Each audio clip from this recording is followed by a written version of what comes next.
All right, man. We are live on all platforms, man. It's popping, J man. baby. Yeah, dog. Me, J Doug in the building. You already know on a Wednesday night Bible study. You know what it is. Welcome to the church. You see how we bringing it to the pulpit. We bringing it to the altar. You know what I'm saying? Hmm. From the first pew to the last. You know what I'm saying? This Finna is how talk to these niggas tonight. Tabernacle. we got to J Doug, man. How you feeling? What's popping, man? Man, feeling good. What's popping, man? It's just chilling, man. Ain't not too much popping. I noticed that hip hop, far as like the news and stuff, is been very slow lately. I don't know what it is. I don't know if you noticed that. Let me put my headphones in. I don't know you probably get feedback. I don't know if you noticed that, but it seems like it's been Yeah, very slow lately. yeah. I don't think it's been super slow. Hold on. But I see what you're saying. It's been slow from a standpoint where you haven't had a lot of good It's music no being viral moments.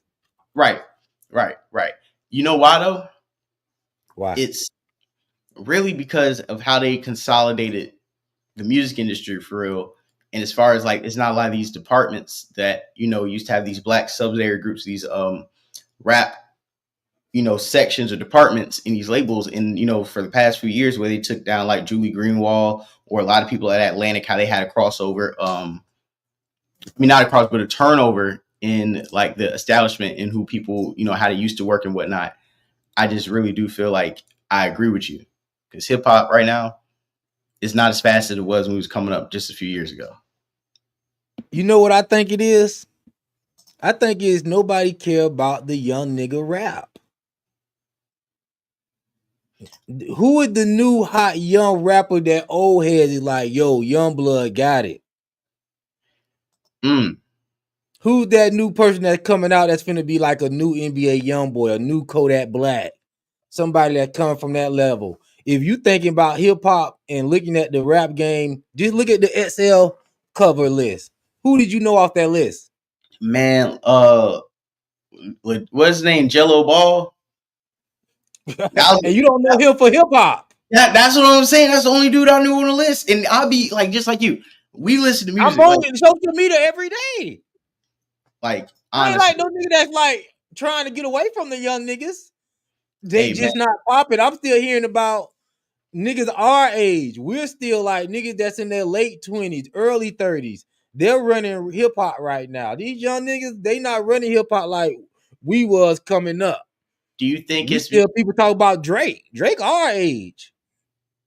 do you think that they pulled the ladder up? And I think that's kind of going towards what we're discussing right now, where the game, the 30 and up rappers, the late 20, early 30 rappers, is up, it's done. Like anybody 20 and below, it's very few who's been able to sustain. But I'm thinking it's because when you, like I said, consolidate all these jobs and there's no A&Rs, there's no people our age who are getting checked to find the young guy and make sure he in the studio and developing, you know what I'm saying? With, the talent, the ARs, the cleanup guys, the guy, the hot boiler orders and the office that don't get credit, but those are the ones who kind of bringing in the hot new music. You know what I'm saying? Those are the interns who are kind of presenting the bosses, and the bosses are going to get credit. But the inner workings of hip hop and music in general, they don't, because all these departments are now vanished. Only known proven commodities that they know gonna make money is gonna be invested in. I think that's probably why you're only seeing the big acts really drop, and that's really it. That shit crazy, man. Nah, for And sure. and when we talk about hip hop right now, and I think the reason why you said that and it makes a good point is because the Clipse, they're like about to be 50 years old. You know what I'm saying? It was hot when we was coming up.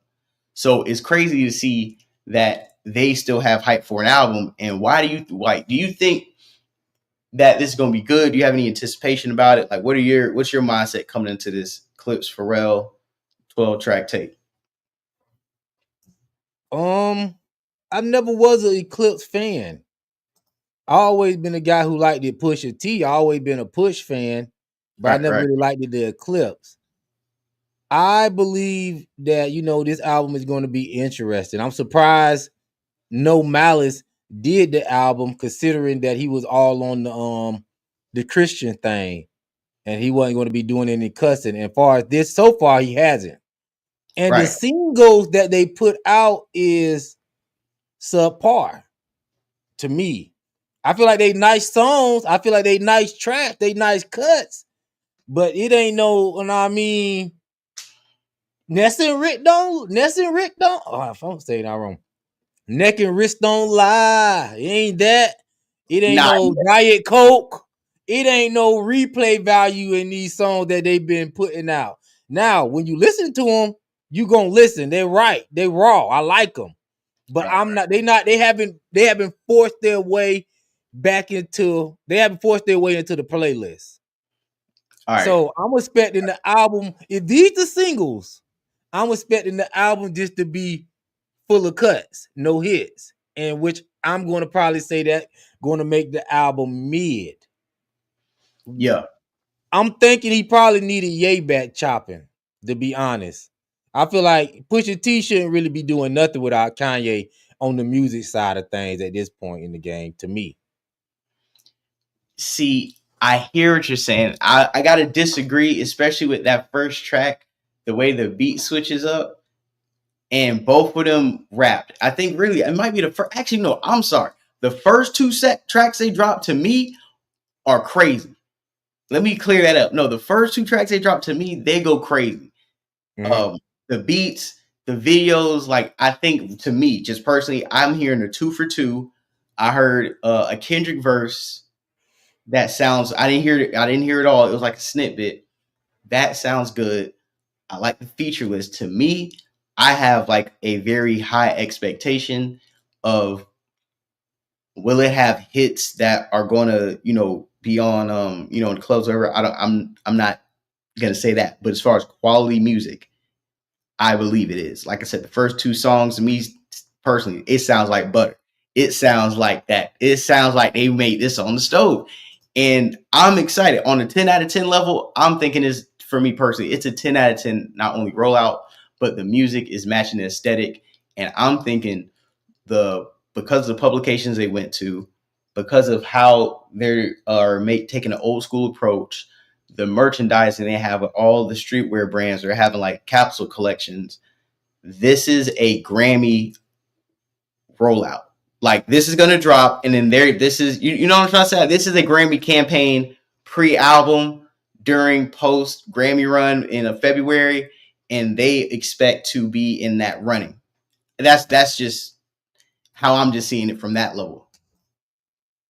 The way they're curating this is very sharp, and because of their age, it doesn't make it feel like they're trying to be like the old niggas in the club, or they trying to get the YNs. It really does give you like that older, not old, but like that older, like you know what I'm trying to say. It's very hard. It's very for rappers to make it look cool past a certain age.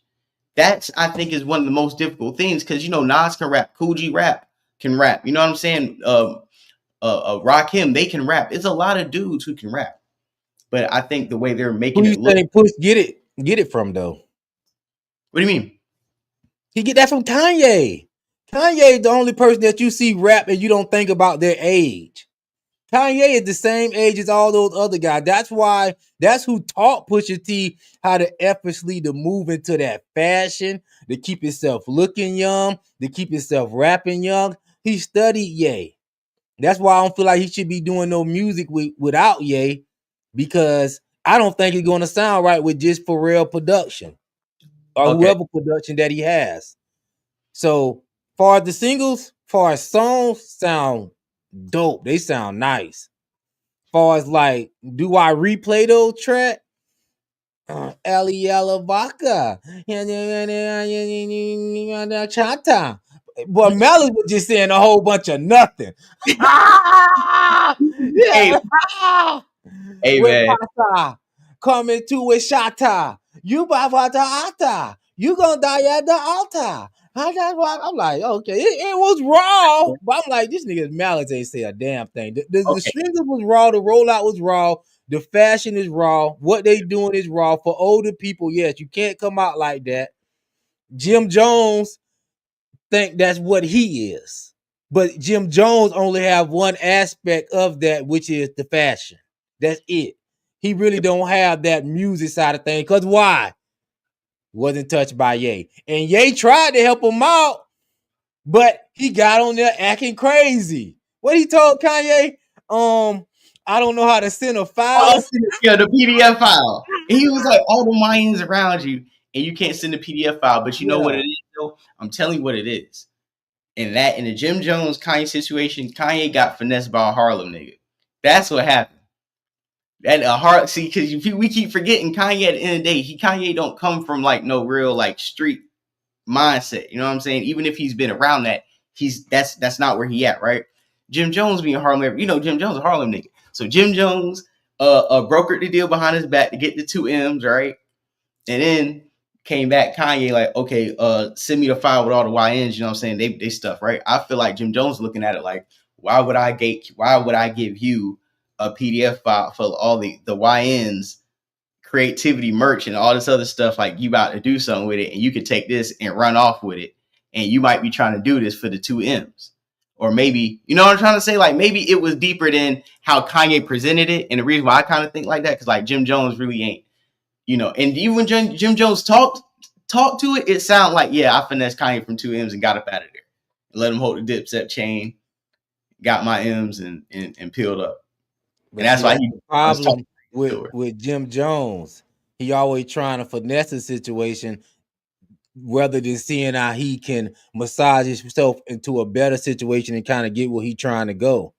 He trying to convince us that he a good rapper. Maybe if you would have got some Ye production and he would have, know what I mean, showed you how to get in there, do and formulate a song better and gave you some better beats, maybe you would have had that classic album you looking for. Really, it only take one classic to get into the conversation. Jim Yeah, Jones don't have that classic. So I'm just using Jim Jones as an example. Pusha T is what Jim Jones think he is, but he's not because he don't have the music. Far as Pusha T bars and the way he's rapping and the way he's carrying himself is definitely going to be an interesting album as it was an interesting rollout. I feel like, Malice is just around for retirement purposes. Other than that, I feel like the album is going to be a Pusha T classic. I feel like it's going to be Malice going to add a nice touch. The stuff Malice been doing with Pusha T the last couple of years, I have not really. Only thing I feel like he did of value is when they did that gospel song on Kanye gospel album. That was dope. But far as setting that example for the OGs of how you supposed to move, I think the only reason why Pusha T is able to do that is because of Kanye. The only reason why Jay-Z was able to do that is because of Kanye. Trust me, Jay-Z probably would have never crossed over into another generation if it wasn't for Ye. I don't believe he would have. 444 sucks. It's just real. Sitting on there the talking about your wife. I be hate when they play that with a little song by Jay-Z. I'm sorry, Jay. I apologize. Look at my, I'm like, shut up, bro. This shit is whack. But listen that's what with you get. Jay-Z. I will say H to the Izzo, when that first came out, it did feel like it was a kind of like a return, not a return, but it felt like it was a reinvention. It felt like it kind of, that Blueprint. I feel like Blueprint was kind of like a reset in Ho's catalog. To me, I always look at Dynasty album and Blueprint as like a before and after. Like Dynasty album before, where you get to In My Lifetime, 3, 2, 1, Reasonable Doubt. I feel like that is like one part of Hove. And once you get the Blueprint, is like this is business Hove. And so I just break it up in two. But I feel like that Blueprint era where he was getting those Just Blaze beats and those Kanye beats, that's definitely those soulful samples. That was a cheat code. That was a super duper cheat code. Not even the soulful samples, bro. I see Jay-Z performing a couple weeks ago. This nigga wasn't performing Bonnie and Clyde 03. This nigga wasn't performing Dangerously in Love. This nigga started performing Niggas in Paris. Yeah. Why? Because that's the song that crossed him over. That's the song that everybody in the new generation gonna know Jay-Z about. That That niggas in Paris. It don't matter where you go at, weddings all over the world, bro. What that? Come Come on, bro. What's that? Come on. Everybody in the room finna bounce. White, black, Asian. That's yay. And you're saying if Kanye's supposed to be canceled, why are you performing a song? Why you? Because he know that's the only thing nigga gonna turn up to when Jay-Z perform in a Beyonce crowd. So hold on. The only thing that he gonna get the reaction he want out of. That's a buck, bro. We definitely getting to Jay-Z in this conversation today. But just for the Clipse rollout, before I play this thing that he said about Kanye, I do feel like because they have like 2 Kendrick features, right? Those are gonna probably go crazy. It's a few other features. They're saying that it might be a surprise Hove feature on here, which would go crazy. I think if they throw a Hove feature on the album, this is gonna take off. This is all like hip hop really needs. Because think about it, bro. We just talked about all the old niggas, right? So if we get Clipse, Pharrell, Jay-Z, just on a record, and the album already sounds good. It's polished. It sounds like, because like So Be It to me, I like So Be It. That's the second single. That one goes crazy. I think I like that better than the first. So with that said, with that song coming out and these things happening right now with the Clipse, man, I just really do think that they're about to take it. They're about to take it there. They're about to take it there. I think it's going to be do I think it's going to be a classic or something like that? I'm not going to use the word classic because it's just hype. You know what I'm saying? It's stupid to talk this soon.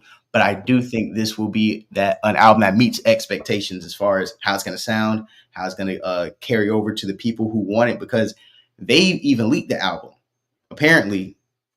But I don't know if this part of Rollout, because it was like, oh, they leaked it like on like a LimeWire link or something like that. But the album got leaked. And so what do you think about that? Because they were talking a lot about Kanye, and they were talking about Travis Scott, and just they've been talking greasy. So do you think that somebody may have got a hold of that file and put it out a couple days early? I don't know. I just feel like stuff just leaked now. Like today, I heard the reference track from Life of the Party with Pusha T wrote.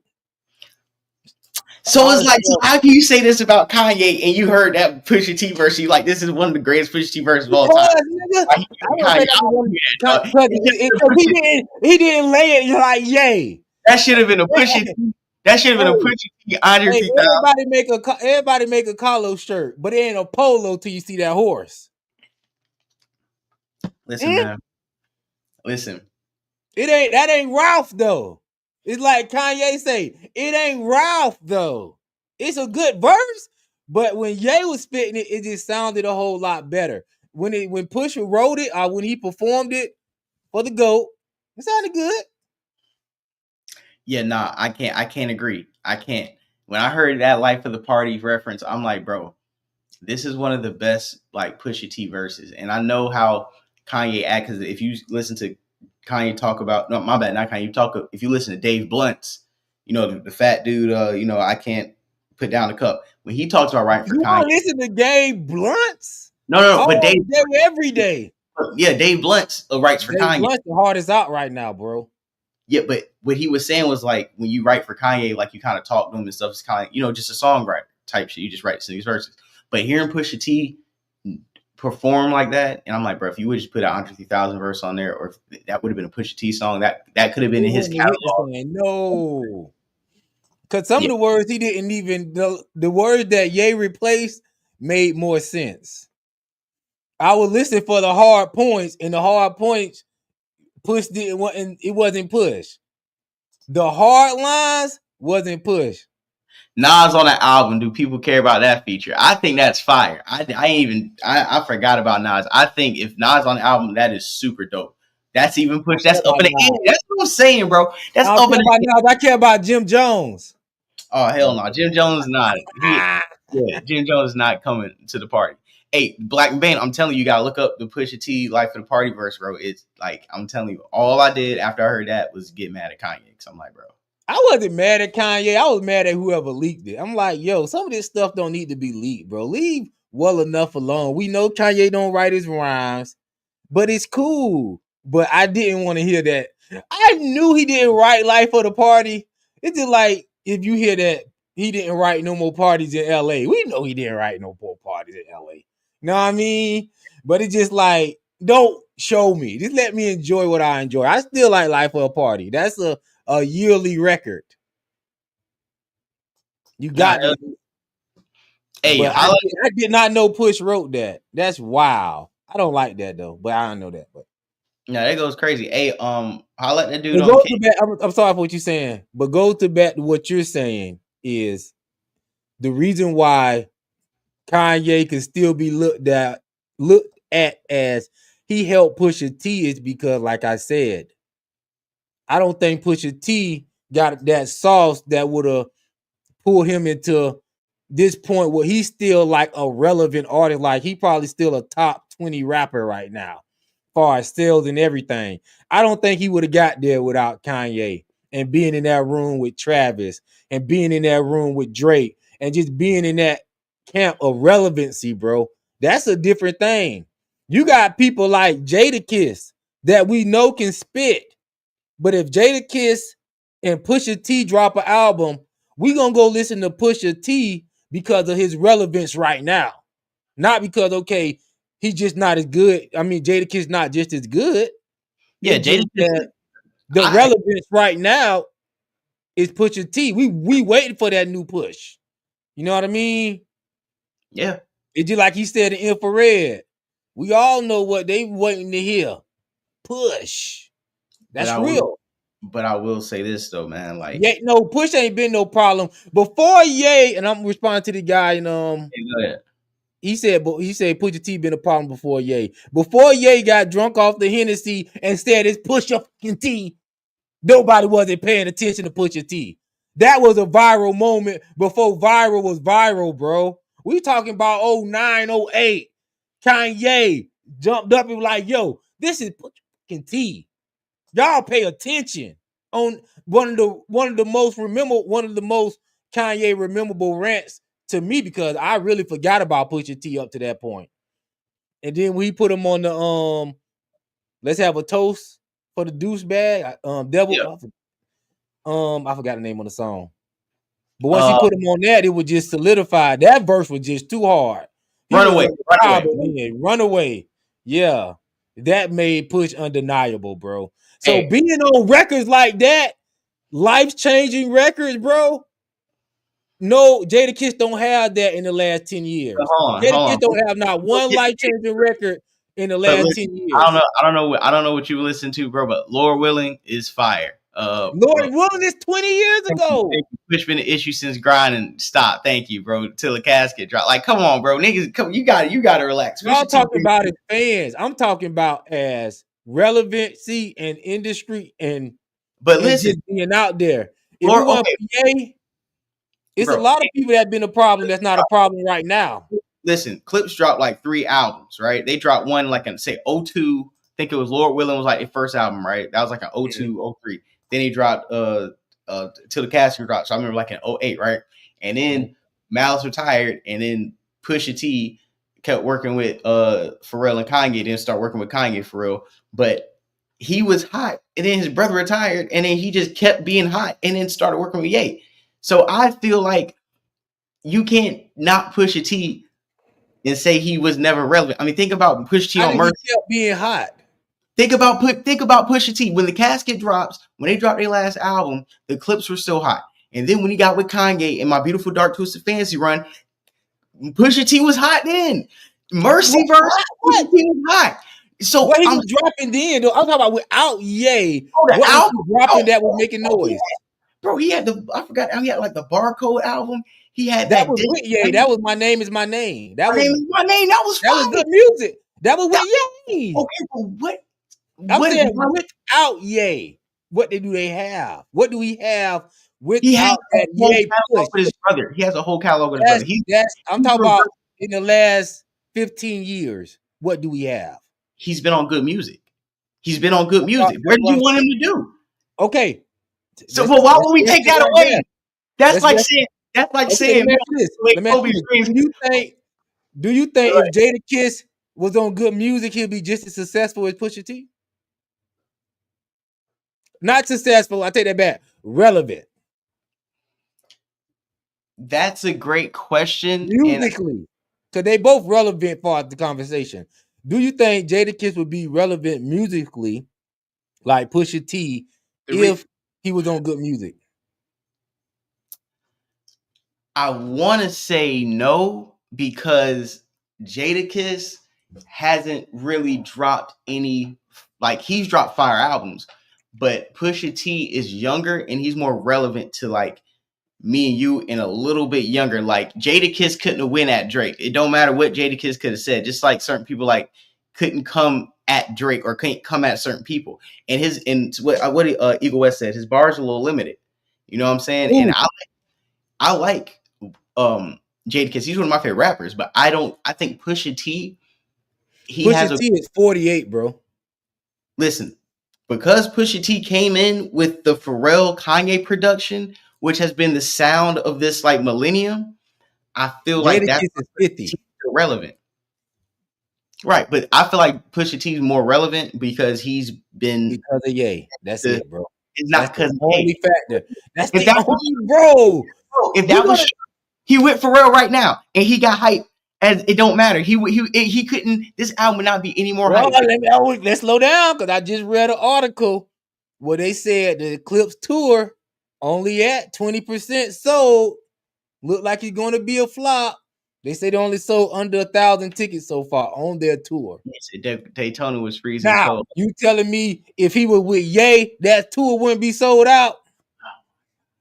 How about this? Ye didn't go on tour with him when he dropped Daytona. Number one, and number two, Daytona was because Ye was cooking back then. Ye was dropping that 7-piece, and everybody was eating. He didn't need to go on tour with. He had, bro. You got 7 hot tracks. I'm talking about. You got to skip. You got an album that's not skippable. They don't need to go on tour with you, bro. That was an instant classic. He got the hardest verses on Cold Summer Mixtape, and then he was right for Ye. So it's like, what are we talking about?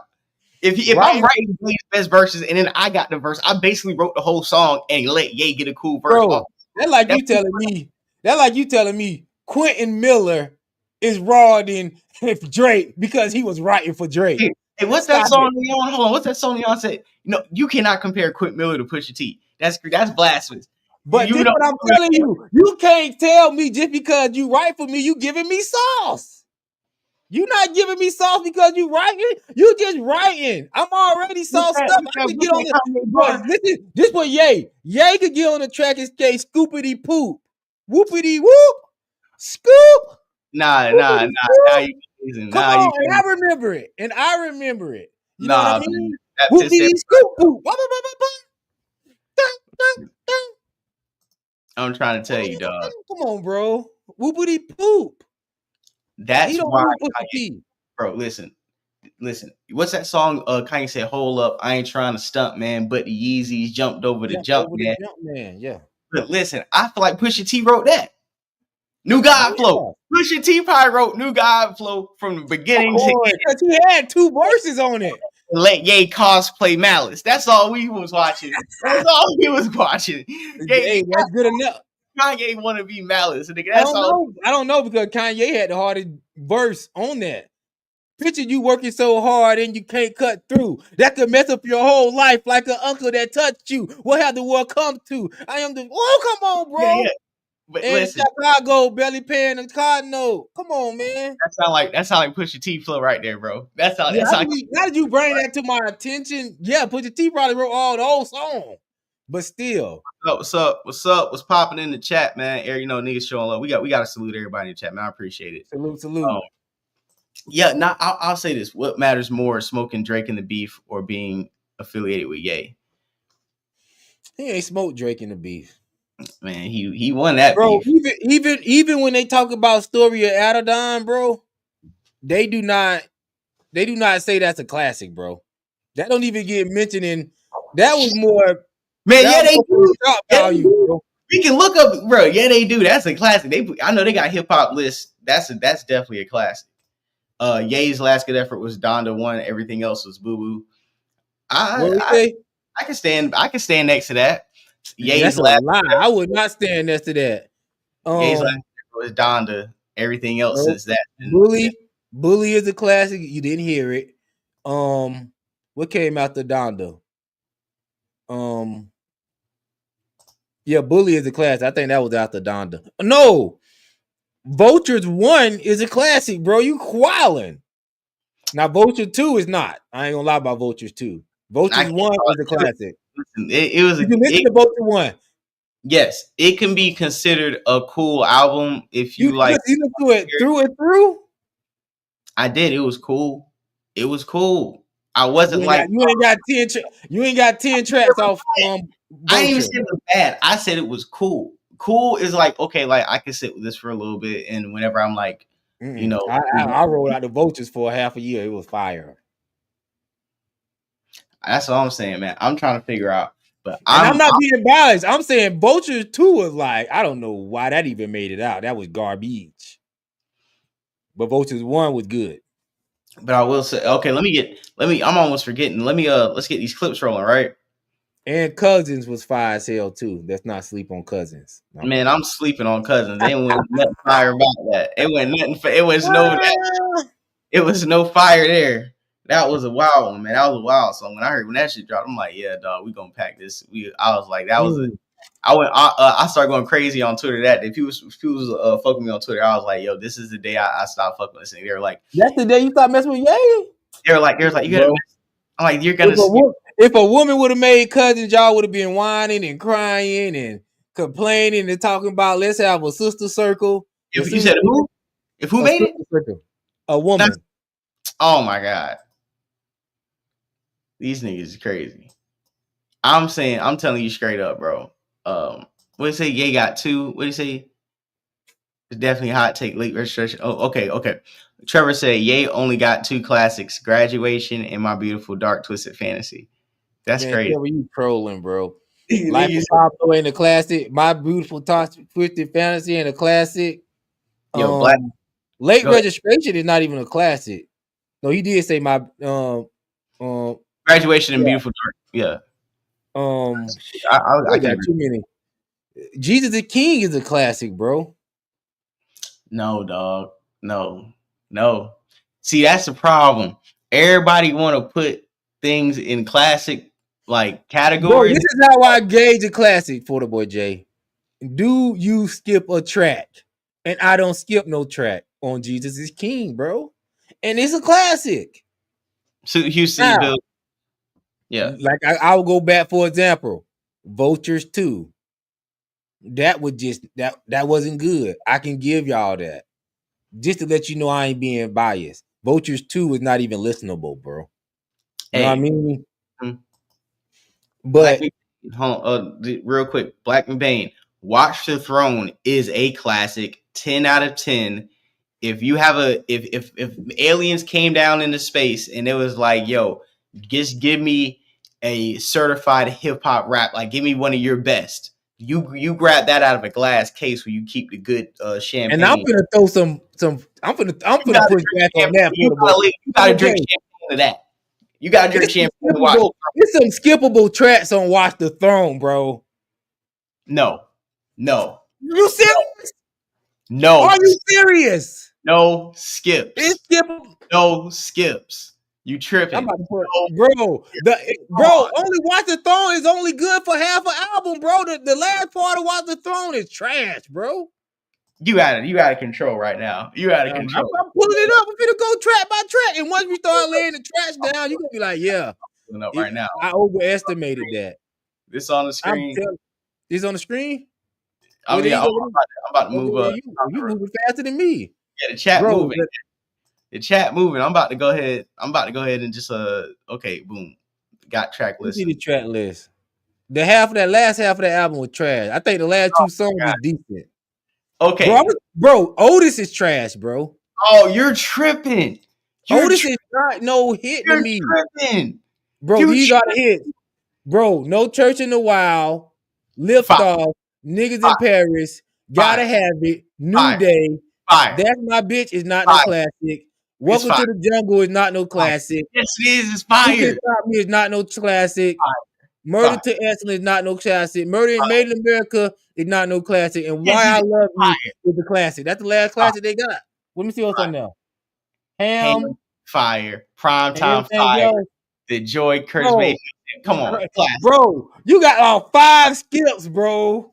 Seriously, bro. You may That's have my bitch. one. That's my bitch. That's trash, bro. That was not no good You're track, tripping. bro. You're That's my tripping. bitch is a good track. Yes. Yes. The chorus was fire. That song is fire. Jay-Z's verse That is beat is fire. What are you trash. talking about? Charlie Wilson on the vocals is fire. What are you talking about? I ain't even trying to call out to the dog. What? There's Bro, some skips on here, bro. bro. Welcome to the jungle. Fire. Wait, Swiss Beats production. Look at the producers on this. Let's go all the way back up. 88 Keys, Kanye West, Mike Dean. Kanye West, Pharrell, Q-Tip, Hit Boy, Kanye West, Mike Dean, Kanye West, the Neptunes, Kanye West, the RZA, Kanye West, Q-Tip, Swiss Beats, Mike Dean, Swiss Beats, Mike That's a Dean. good. That's a good. That's Look, what I'm hold on. saying. Southside, The definition. Look at, hold on. The last four, Southside, Lex Luger, No ID, and Pete Rock. Like, bro, what are we talking about? Fire, no misses. That is classic. Bro, you naming the producers and you talking about the names. I'm talking about the listability of the album. Certain tracks on this album, I'm skipping, bro. I'm skipping That's My Bitch. I'm skipping Made in America. I'm skipping all that, bro. I'm skipping Otis, bro. Be honest. Made it easier. Easy for the night. Nah, I'm skipping Otis, bro. I always skip Otis, bro. I never liked the Otis. I don't know. Cold. You see what they said in the chat, man? Those skips on my throat, man. That was a crazy album, bro. Like, dog. Houston said, never in my life said I'm gonna listen to some Ye. It's funny here, like it's funny here. OGs talk about Kanye. It's like they ain't even be on it. He ain't even be on it, man. But this is what I'm saying. The reason why it's a classic album, bro, because it was the anticipation, bro. Kanye was like at the peak. It's right after My Beautiful Dark Twisted Fantasy. Jay-Z is like back in the game. It was literally like the two biggest like rappers at that time outside of the Drake and Lil Wayne album shit it was about to put out there. Murder Excellence. How could you not feel that as a black motherfucker? Yeah, that's what I'm saying, bro. He was like, dog. That album is fire. No cooning, no jigabooing. They was really talking. It was no negative messages in there. It was some real. I think we need to reread that. That is a classic album, man. That is a classic album. Even the biggest Jay-Z hater can't be like, yo. And even in Kanye's bars was crazy. Like Kanye put on a 10 out of 10 performance vocally, and then on production, it was like it was no way. Listen, like, I would say it's a classic, but it has skips. That's all I'm saying.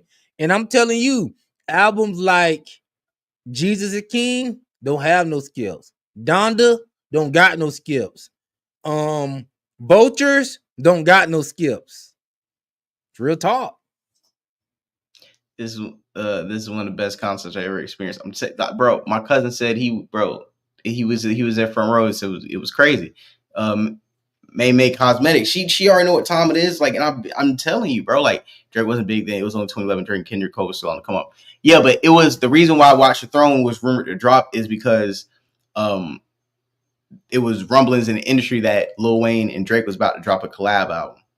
And Kanye, and if you really see what was going on, Beyonce, I think it was her 4th album, Magna Carta, and My Beautiful Dark Twisted Fantasy. They were all working on those 3 albums together at the same time. So a lot of the tracks for Watch the Throne was tracks that, like, Liftoff was a track that they took off of Beyonce's album, right? And I think Made in America, something like that.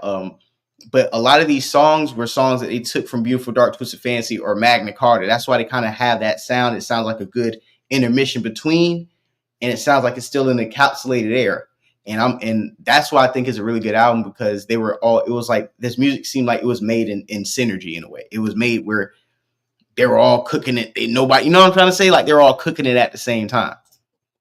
They was all leeching off Ye and using Ye and using the Dream and using whoever they had, and now they don't want to have nothing to do with the man. Can't show up to the man wedding, nothing. Fuck niggas. That is kind of crazy. We cook up an album, y'all don't pull up. Not cook up. I cook up your album, Blueprint 3. I cook up the joint album, Walk the Throne. I help you launch your app, Tidal. Come on, man. And Drake and Wayne did that weird versus concert. I mean, yeah, I feel you. Let's say Drake and Wayne did that weird versus concert series back when Drake's hits were all Khaled and Rick Ross songs. Let's be real, Miami gave Drake his swag and Big Sean gave him his style. That was Da Vinci era, Riscato to I forgot I was saying designs on album cover. Yeah. That was crazy. That's what I'm saying. The album cover, everything felt rich. Everything felt like y'all ain't got enough money to listen to That these wasn't songs. no Da Vinci album cover. That was That was the Watch the Throne album cover. I think it was some type of Virgil did that. Virgil. Yeah. Oh shit. Okay, that's fire. Yeah, Virgil did My Dark Twisted Fantasy, Watch the Throne, and did don't they say that in the credits? I can't find it in the credits. But hey, I will say did, Jesus album. What's that? I said Virgil did Watch the Throne, My Dark Twisted Fantasy, and Jesus album cover. He did more too. I think he did some and this is crazy. Yo. Oh, this is when FBI. Wait, I hope this nigga said. Oh, this is when FBJ was rocking Affliction shirts and tap out hats. Yo, that's wild, bro. That's wild. That's a wild fit. That's a wild outfit. All these rappers too thought they were MMA fighters. That's a fact, man. So we're gonna go and play this Pusha T clip right here, man. We've been cooking. We cooked for a minute. Hold on. It's on the wide screen. I hate it. And I'm from a world and a culture of like a certain level of loyalty that we don't, play with. We win together, we lose together, we do it's together, and it's fine. And amongst the gang, we have that comfort that this is what it's gonna be forever, and this is how we gonna carry it forever. And he doesn't carry it like that. He never has carried it like that. But it's a culture. Like, I had to leave from out of that fold because it's a culture. He's created a culture of that type of business and attitude amongst each other. And you don't like his leadership. I hate his leadership. Yeah. I hate it. Yeah. I only like his music. I like his music. Like, and I like we bond on we bond in the nostalgia of what we like musically. But hell no, I don't like his leadership. Fuck no. Are you kidding me? No way. No way. He ain't no leader. Like, he ain't no leader. I hate it. And when I'm watching that, my main perspective, what Killer says, she hate the mustache is crazy. Kanye scared of Jay Prince and started a battle and then abandoned Push. That's crazy. Kanye's not a leader. Yeah, when I'm watching that, even Push no. Yeah, when I'm watching that situation at hand, to be honest, with Kanye in the situation. And did you hear what Push T just said? Pretty much. Yeah, put us on the wide screen and remove them comments because it's gonna be a clippable moment. Yeah, did you hear it? Because I just played it. Yeah. All right, cool. Listen, this type of talk really is not going to really make me not even want to hear the new Pusha T album. Listen, it is nothing wrong with Kanye's leadership if you that type of nigga. See, a lot of niggas ain't them type of niggas. You want to hustle, sit back, get your money, go home to your wife, do your thing. You ain't ready for this rah-rah shit. You ain't ready to be going up against the most powerful. See, this what Push is at, bro. Pusha T still want to sit there. He want to be on the runway. He want to be with the suspects. He want to be with the untouchables. That's what he at. Kanye already been there. Kanye already done that. And Kanye trying to tell a nigga like Pusha T that, yo, that ain't nothing but endless ass kissing what you doing, bro. All right? Now, if you want to kiss ass to the end of it, by all means, go ahead. But if you want to get on this shit that I'm on this shit that like, yo, we gonna get on some shit like we don't need them. We gonna do it out them, or we ain't gonna do nothing. It's done. They not making no more money off of us. Matter of fact, let me just go ahead and put the dagger in myself. I don't like y'all untouchables. Boom. Now I'm untouchable. Now y'all don't want to do business with me. I don't want to do business with y'all, and we good. Pusha T is still on that shit like, yo, let's still try to get along so we could try to get a bag. He's still on that shit. So when you want to be on that try to get along, try to get a bad shit, you want to follow who? Pharrell. So he can sit up here and release some bullshit ass Adidas that just look like Adidas and Balenciaga. This sounds like when you're trying to leave a cult and niggas is like, nigga, you ain't gracious, you ain't grateful for what the cult provided you. You ain't gracious for what you the ain't cult grateful. That's what I be trying to ask niggas. You ain't grateful. Change your life. Why ain't you still being a blind follower? You see what happened to Ty Dolla $ign? We ain't seen Ty Dolla $ign since. We ain't seen Ty Dolla $ign before Ye touched him. We didn't see Ty Dolla $ign before Ye got with him. So that's not nothing new. Nigga, like Ty Dolla $ign was on the top of the charts before Ye. Ye put him in the game, gave him and Rich Homie Quan a #1 hit. These niggas should be saying thank you. But these niggas want to be like, nah, I'd rather go around, hang around people who gonna sit here and let my career deteriorate. I want to go back and please these same people who wouldn't pull me off the shelf, Ty Dolla $ign. I want to go back to these same people who didn't see no value in me. Why does he have to stand next to the guy who made the Cousin song? Why does he got to stand next to the dude who's radioactive? I listen. If I'm Pusha T, the reason why I'm backing away from Kanye because I feel like Pusha T is seeing that he is too erratic for me to follow behind him, and I have too much going on as an individual to follow behind him if he's going to go rogue and crash out, or if he's going to try to beef with Drake and then got me going out there beef with Drake. And now you trying to make up with Drake on the back end. You with Jay Prince all hugged up on camera, and you the one who sent me out there on a crash dummy mission. Why Pusha T can't feel a way about that? Why can I get an answer out of that? You sent me, you were supposed to be the homie. I ride for you, I rap for you. You gassed me up to crash out on Drake. Boom, I did it. You know what I'm saying, underdog fight, but I still got it done, you know what I'm saying? And instead of you riding with what you sent me out to do, right? You go over there and hang out and hug and rub and do a Larry Hoover. This is what I'm saying. You do the hucklebuck. You do the hucklebuck. But you ain't don't worry about that. You're not a good leader. You're not a good leader. If you see me go spin the block. And I spin the block, and then you go hang out with and you put niggas in the hospital, and you do what I sent you out there to do. And now I got the message out that I need to get out there, and now the people I need to talk with is talking like they got some sense now. You don't know my agenda. Sometimes the agenda is not to destroy completely. Sometimes the agenda is to be like, yo, I'm here, I'm there. Like, look out, I got my boys, they ride with me.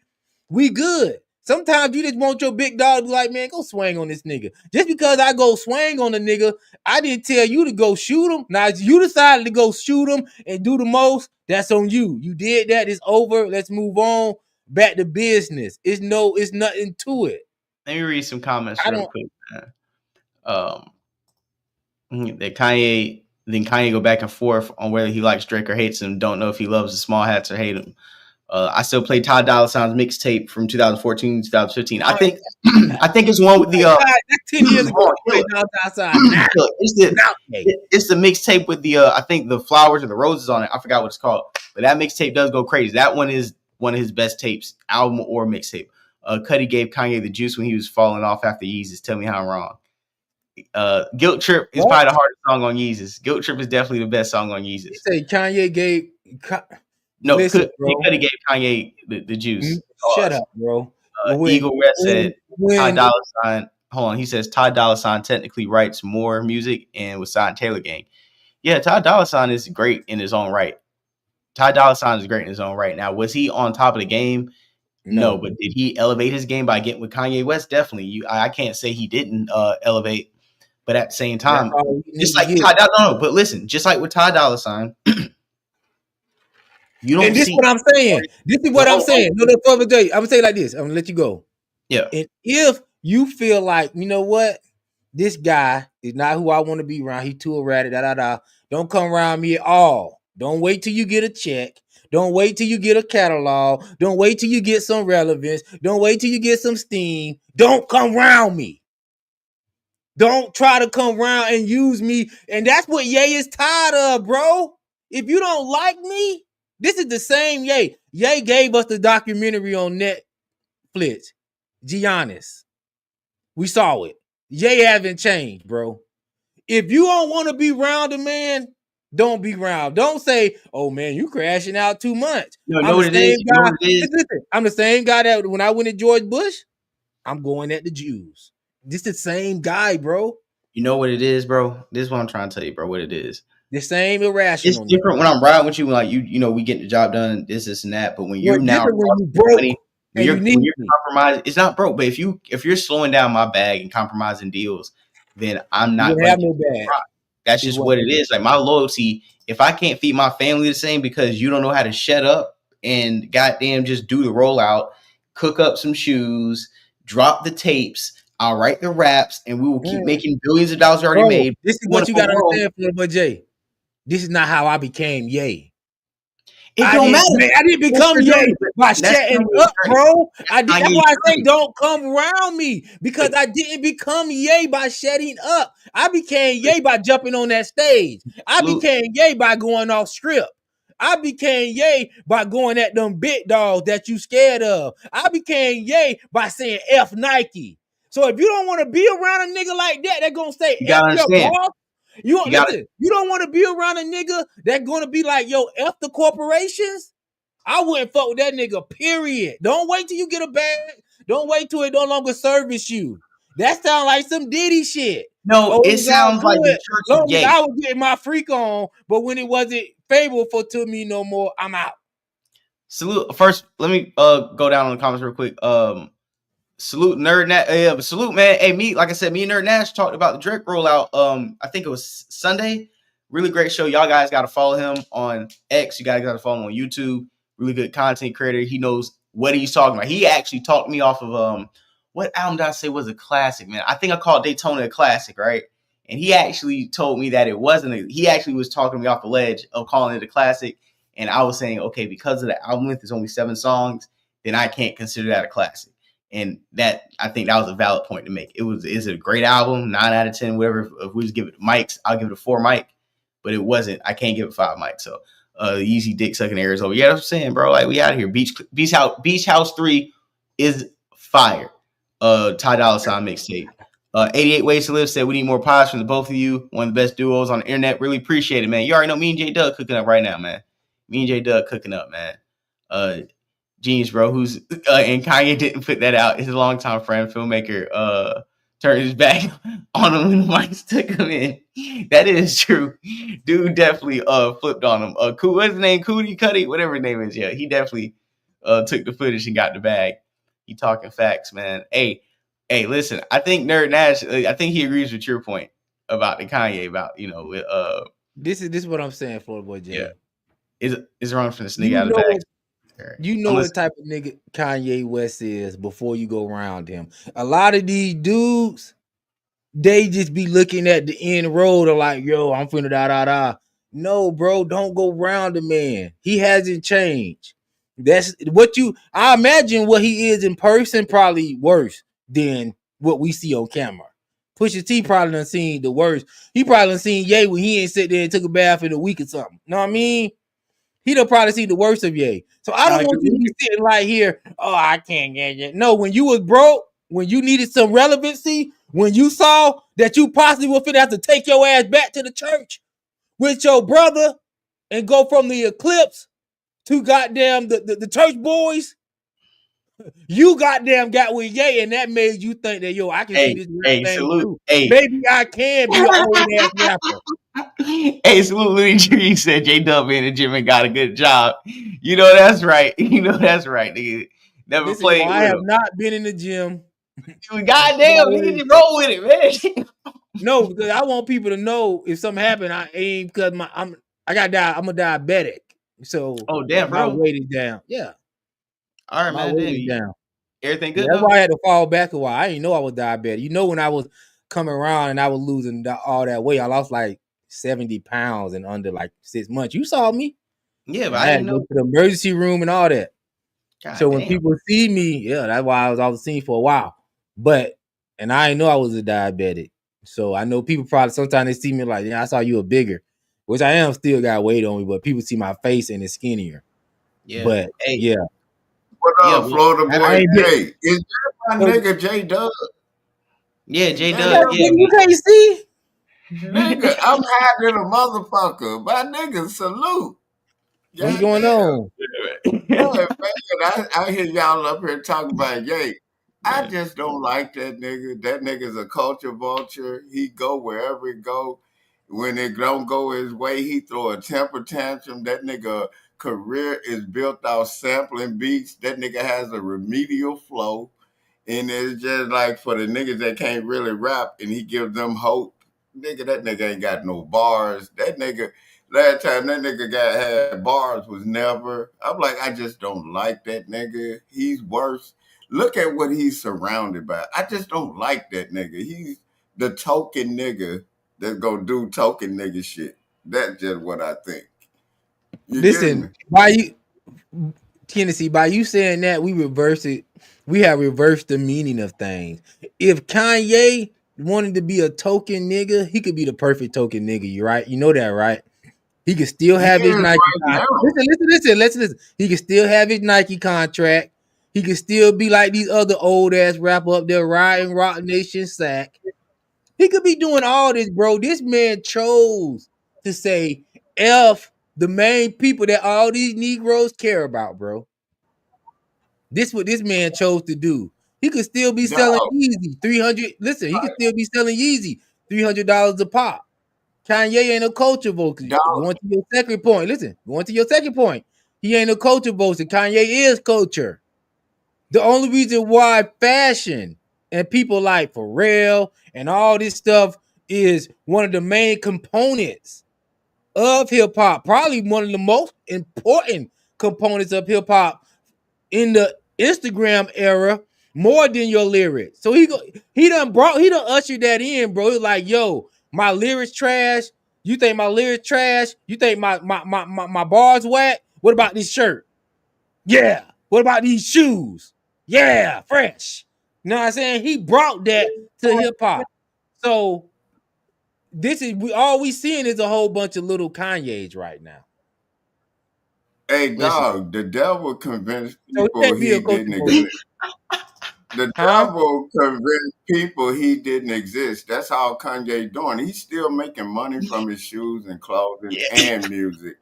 While in your face, you niggas yeah, is thinking he's standing up for something. He's getting paid to do it. Don't Bro, this is what I'm believe what the saying. fuck. Don't believe it. yeah. Ain't Salute to nobody Houston, finna man. Go ahead, go ahead. nobody's not finna pay nobody to come out here and do what he's doing, bro. He's losing money. Yeah, Dog, he's not losing nothing. but this is what I'm He's saying about Kanye though. gaining. But Y'all don't see the devil got a trick? look, What the devil listen, got to do No, with oh, my Kanye? listen. bad. No, I this is thought my you point. like, This is my point. This is my point about Kanye. This is what I'm trying to say. Because we're talking about Kanye, and this is a Clipse rollout. And my main point is this: the reason why you can't attach Pusha T's career exclusively to Kanye West is because you see how hype everybody is that he's back with his brother and Pharrell. That's where the love is. That's what people want to hear. Yeah, Kanye, you can make beats, you do this, but Pusha T is dope with or without you. And I think that's what Kanye and the cult of Ye don't want to accept is that No. somebody can leave Ye and stay hot without Ye. Like You lying. Pusha T, Lying, listen, bro. Kanye best songs Pusha T wrote. Like I said, New God Flow is a Pusha T written song Pusha T with is Kanye good with West the playing floor and Malice. Hold out. on. Oh, I said, Houston, I told niggas this earlier. I said, when you listen to New God Flow, Pusha T wrote the first, second, third verses and just allowed Kanye West to allocate his malice on that song. And that's all Kanye West been doing. Every time it's him and Pusha T featured on a song, Kanye West want to play like he Malice and ate Clipse. And now that he can't play Malice no more, niggas is hating. Kanye That's gonna what call I'm me, and saying. Pusha T gonna kick his back in. He's vulturing. He's grabbing off energy. He's a And devil. think about it. Since Pusha T left, we ain't heard no fire bars from Ye. He got to go call fat ass Dave Blunts. They go write a You song. haven't heard no fire bars from eating a Bay? ham sandwich. You lying. You I got think a fat nigga eating a ham sandwich, drinking Kool-Aid, writing, I can't Who put the down the hell cup. say? Man, you went from Pusha T to Dave Blunts. Come on, So- man. The fall off so- is televised. The fall off will That be nigga televised. Kanye So came and got verses from me because I got plenty of verses. Yo, I know, J Doug, you got to be trolling. I mean, not Alright, J Doug, so- Trevor Goddamn Jackson, it. you got to be trolling. How Hold do on. you go from Pusha T was already lyrically on fire before Kanye, during, and after? we talk don't about need lyrically. I'm talking about being relevant. This is what I'm saying. Pusha T them relevant.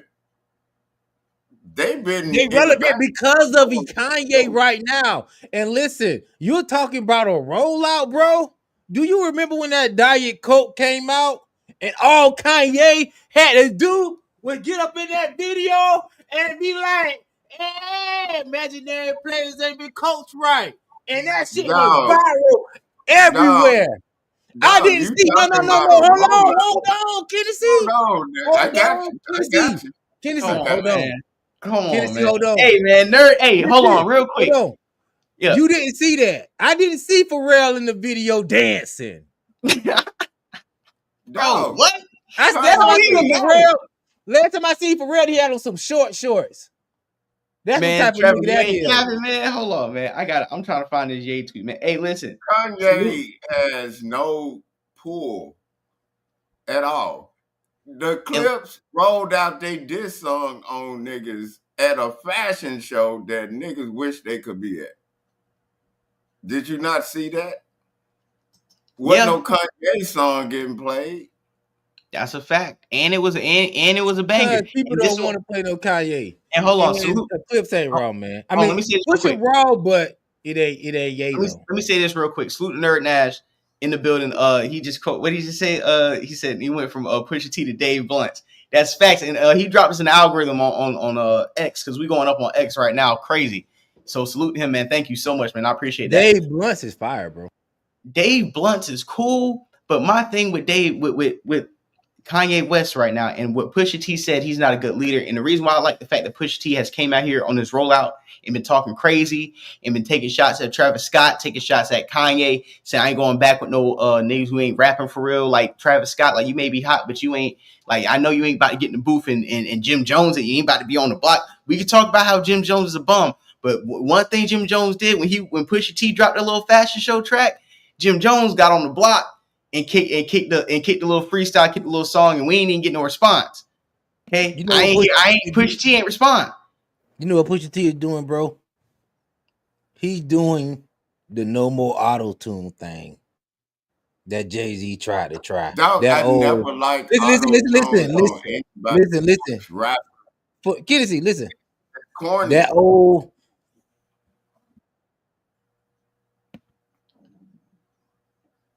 Oh, you're on mute. I hit my cough button. That old. I don't want to listen to nobody who ain't rapping. I want to just listen to the people that rap. I don't want that. It's like, bro, that's what we want. We want to hear Travis. We worry about that new Dave Blunt's album. We don't want to hear these niggas that's finna be rappity rap and Pusha T. You better be bringing some heat. That shit better be something better than what Ye would have gave you. Because if you just spitting them same coke bars over these whack beats that you finna be, and Malice finna be coming in there just trying to get his retirement, L.A. Alavaca coming through with Casa, you die out the altar, I pray to Shahata. That's I don't want to hear that. That's hate.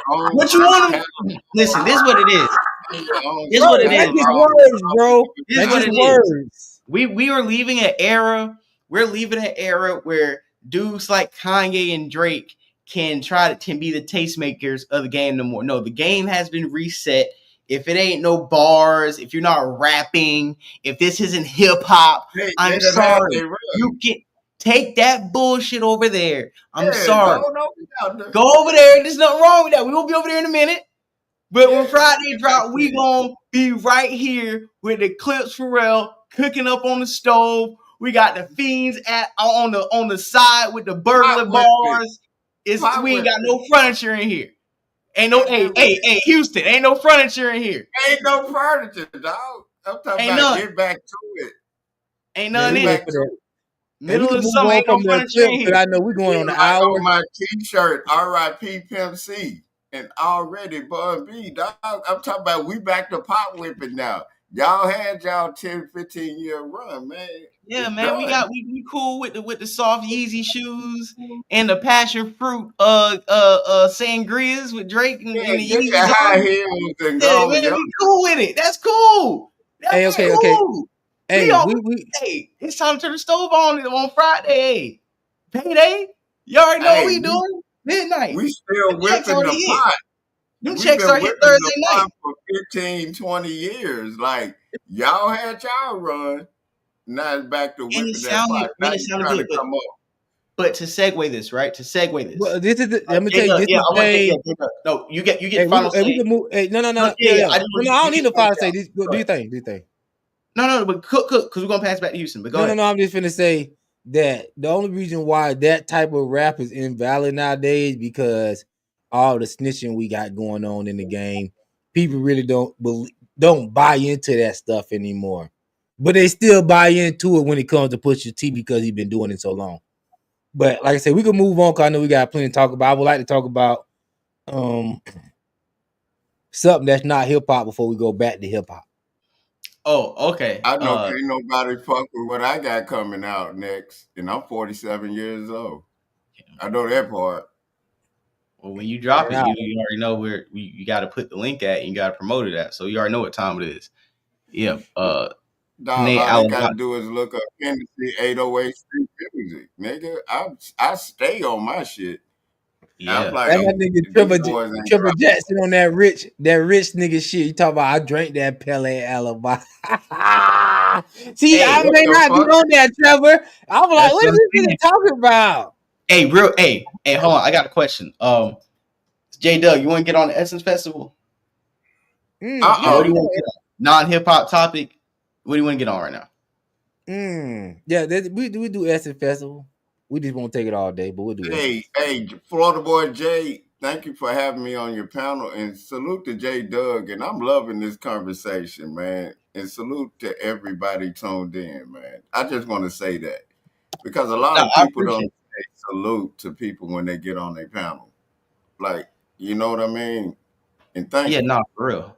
No, I appreciate it. I appreciate it, man, for real. Because like I said, what we got to do, is always networking, always collabing and stuff. Because at the end of the day, man, I think the audience likes to see when there's multiple people talking about stuff, and they like to see debates. They like to see people with different perspectives go at it in the controlled environment. And I think this is why panels and these discussions are dope.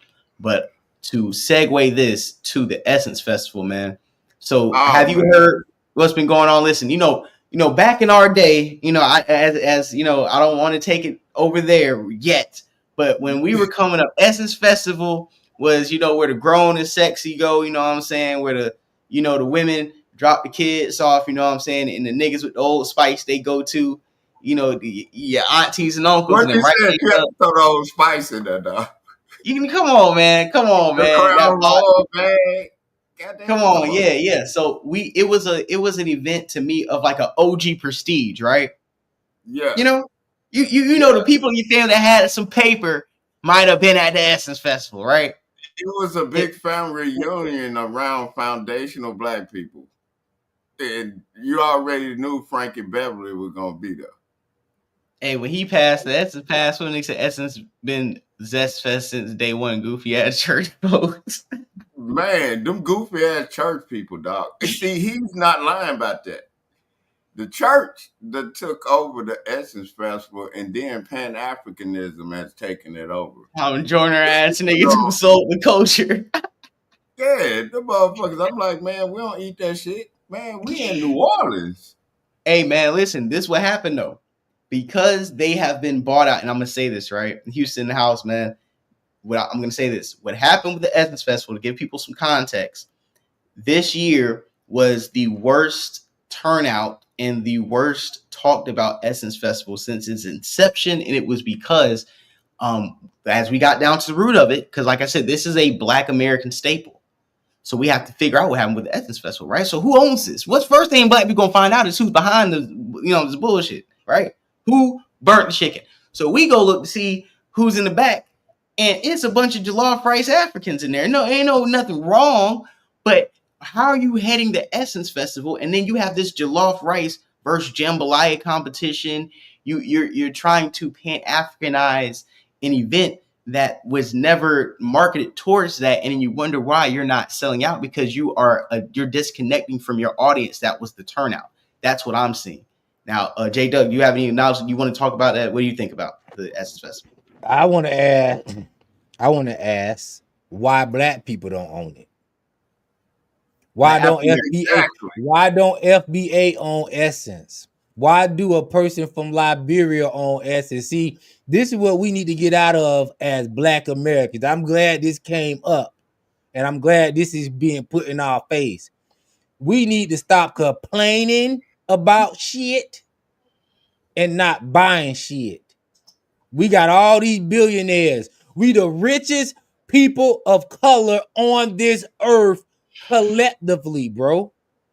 But we always the main one complaining. We hating on the Africans when they come over here and they get to business. We don't like that because they say, well, damn, y'all got all the power collectively. Y'all got all the money. Y'all been swinging from the white man nuts from the last 400 years. Why are we coming over here running it up, buying y'all shit? See, we don't want to have that conversation. We want to say, well, why these tethers? Why these tethers up at the Essence Festival? No, that's not the conversation. Why do a tether own the Essence Festival? I'm gonna tell you why. Okay. We ain't gotta tell you why, because I'm gonna tell you why. Because you niggas didn't want it. But you niggas don't never want to own shit because y'all already know, well, you know what, that's too much responsibility. It's easier for me to just sit here and complain about shit. That's the easier way. And if I get loud enough, and maybe people won't do their research and see, okay, maybe it's because FBA, we don't own shit, don't do shit. All we do is sit here and complain and laugh and play with Tariq on live. But when it's time to handle grown folks' business, we ain't at the table, and we want to blame that on the Africans. We want to blame that on the Caribbeans. No, blame it on your ass because you don't want to be at the table. And then when you do get at the table, all you want is some damn butter biscuits. That's your fault. I can answer exactly why Black people don't own Essence. They're gonna make it hard for Black foundational Americans to own anything, no matter what you do. And them people that come from different countries, they're gonna lick white man's ass in order who to gonna get make it in difficult? Hold on. Hold on, let him cook. J-Dub, we gotta let him cook. You gotta let him cook. He's on phone. But no, you can't let him say that. You gotta let him cook. Just let him cook. We created it. But listen, let him cook. Let him get his point off. You own something that you already own. But you gotta let him get his point. You gotta let Houston get his point. You just cook for a couple minutes. Let Houston cook. Houston, go ahead. Yeah, my bad, Houston. Go ahead, bro. I know for a fact when I was staked in with a bar, me and a Mexican dude, the motherfuckers didn't want to give us funding for certain things. We had to come out of pocket for it. And then the Nigerians and other people, they had grants. That means a grant is money you don't have to pay back. They funding them. So when it's funding versus coming out your pocket. That's why a lot of Black people are not owning things y'all think Black people should own. If a Black man got $1 million in his pocket, they would rather give that to a tether or somebody from some other country than to give it to a person that got straight up capital in this situation, because they can control them, but they can't control you. And then you wonder why. I've been in business with a couple of people, and that's how it went. And then, like, when the Mexicans own these little trucks, own these little things, man, my people done been tried to do it in my family. And they hit us with everything. But They give them grants to do it. They give them free licenses to do it, even if they illegal. So your argument on that is why black people don't own Essence. That's the reason. They're gonna give you the most pushback. It's like fighting your baby mama in court. Who gonna win? Okay, so two things, right? Number one, it could have been a situation where, I mean, we could look it up, see black people have always owned Essence. Because for what we know, Essence could have been owned by some white Jewish guy for the last 50 years, and he sold to African for all we know. You know what I'm saying? 4 black FBA started Essence. I got the information on it. I done looked up the topic. 4 black FBA men started Essence. They ran it. Then they sold Essence, 50% of it, to Time Magazine. Then a couple years later, Time Magazine came back and brought the remaining part that they didn't buy. 100% ownership by Time Magazine.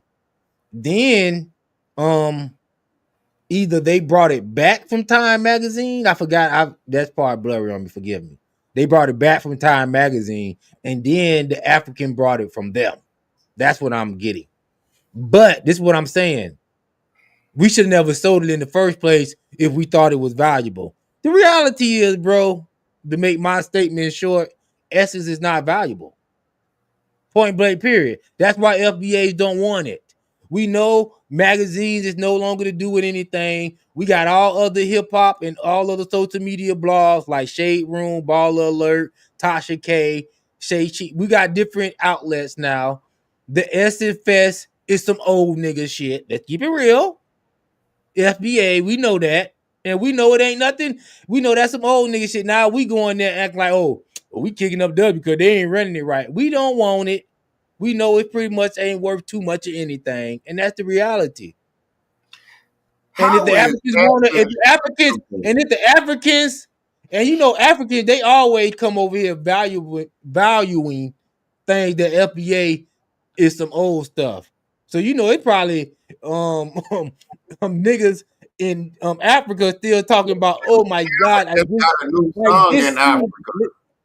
It's some people in Africa talking about, oh my God, I just seen Diana Ross on the cover of Essence. It's so amazing. I love her, and I want to like it. Oh my God, it's a Essence magazine.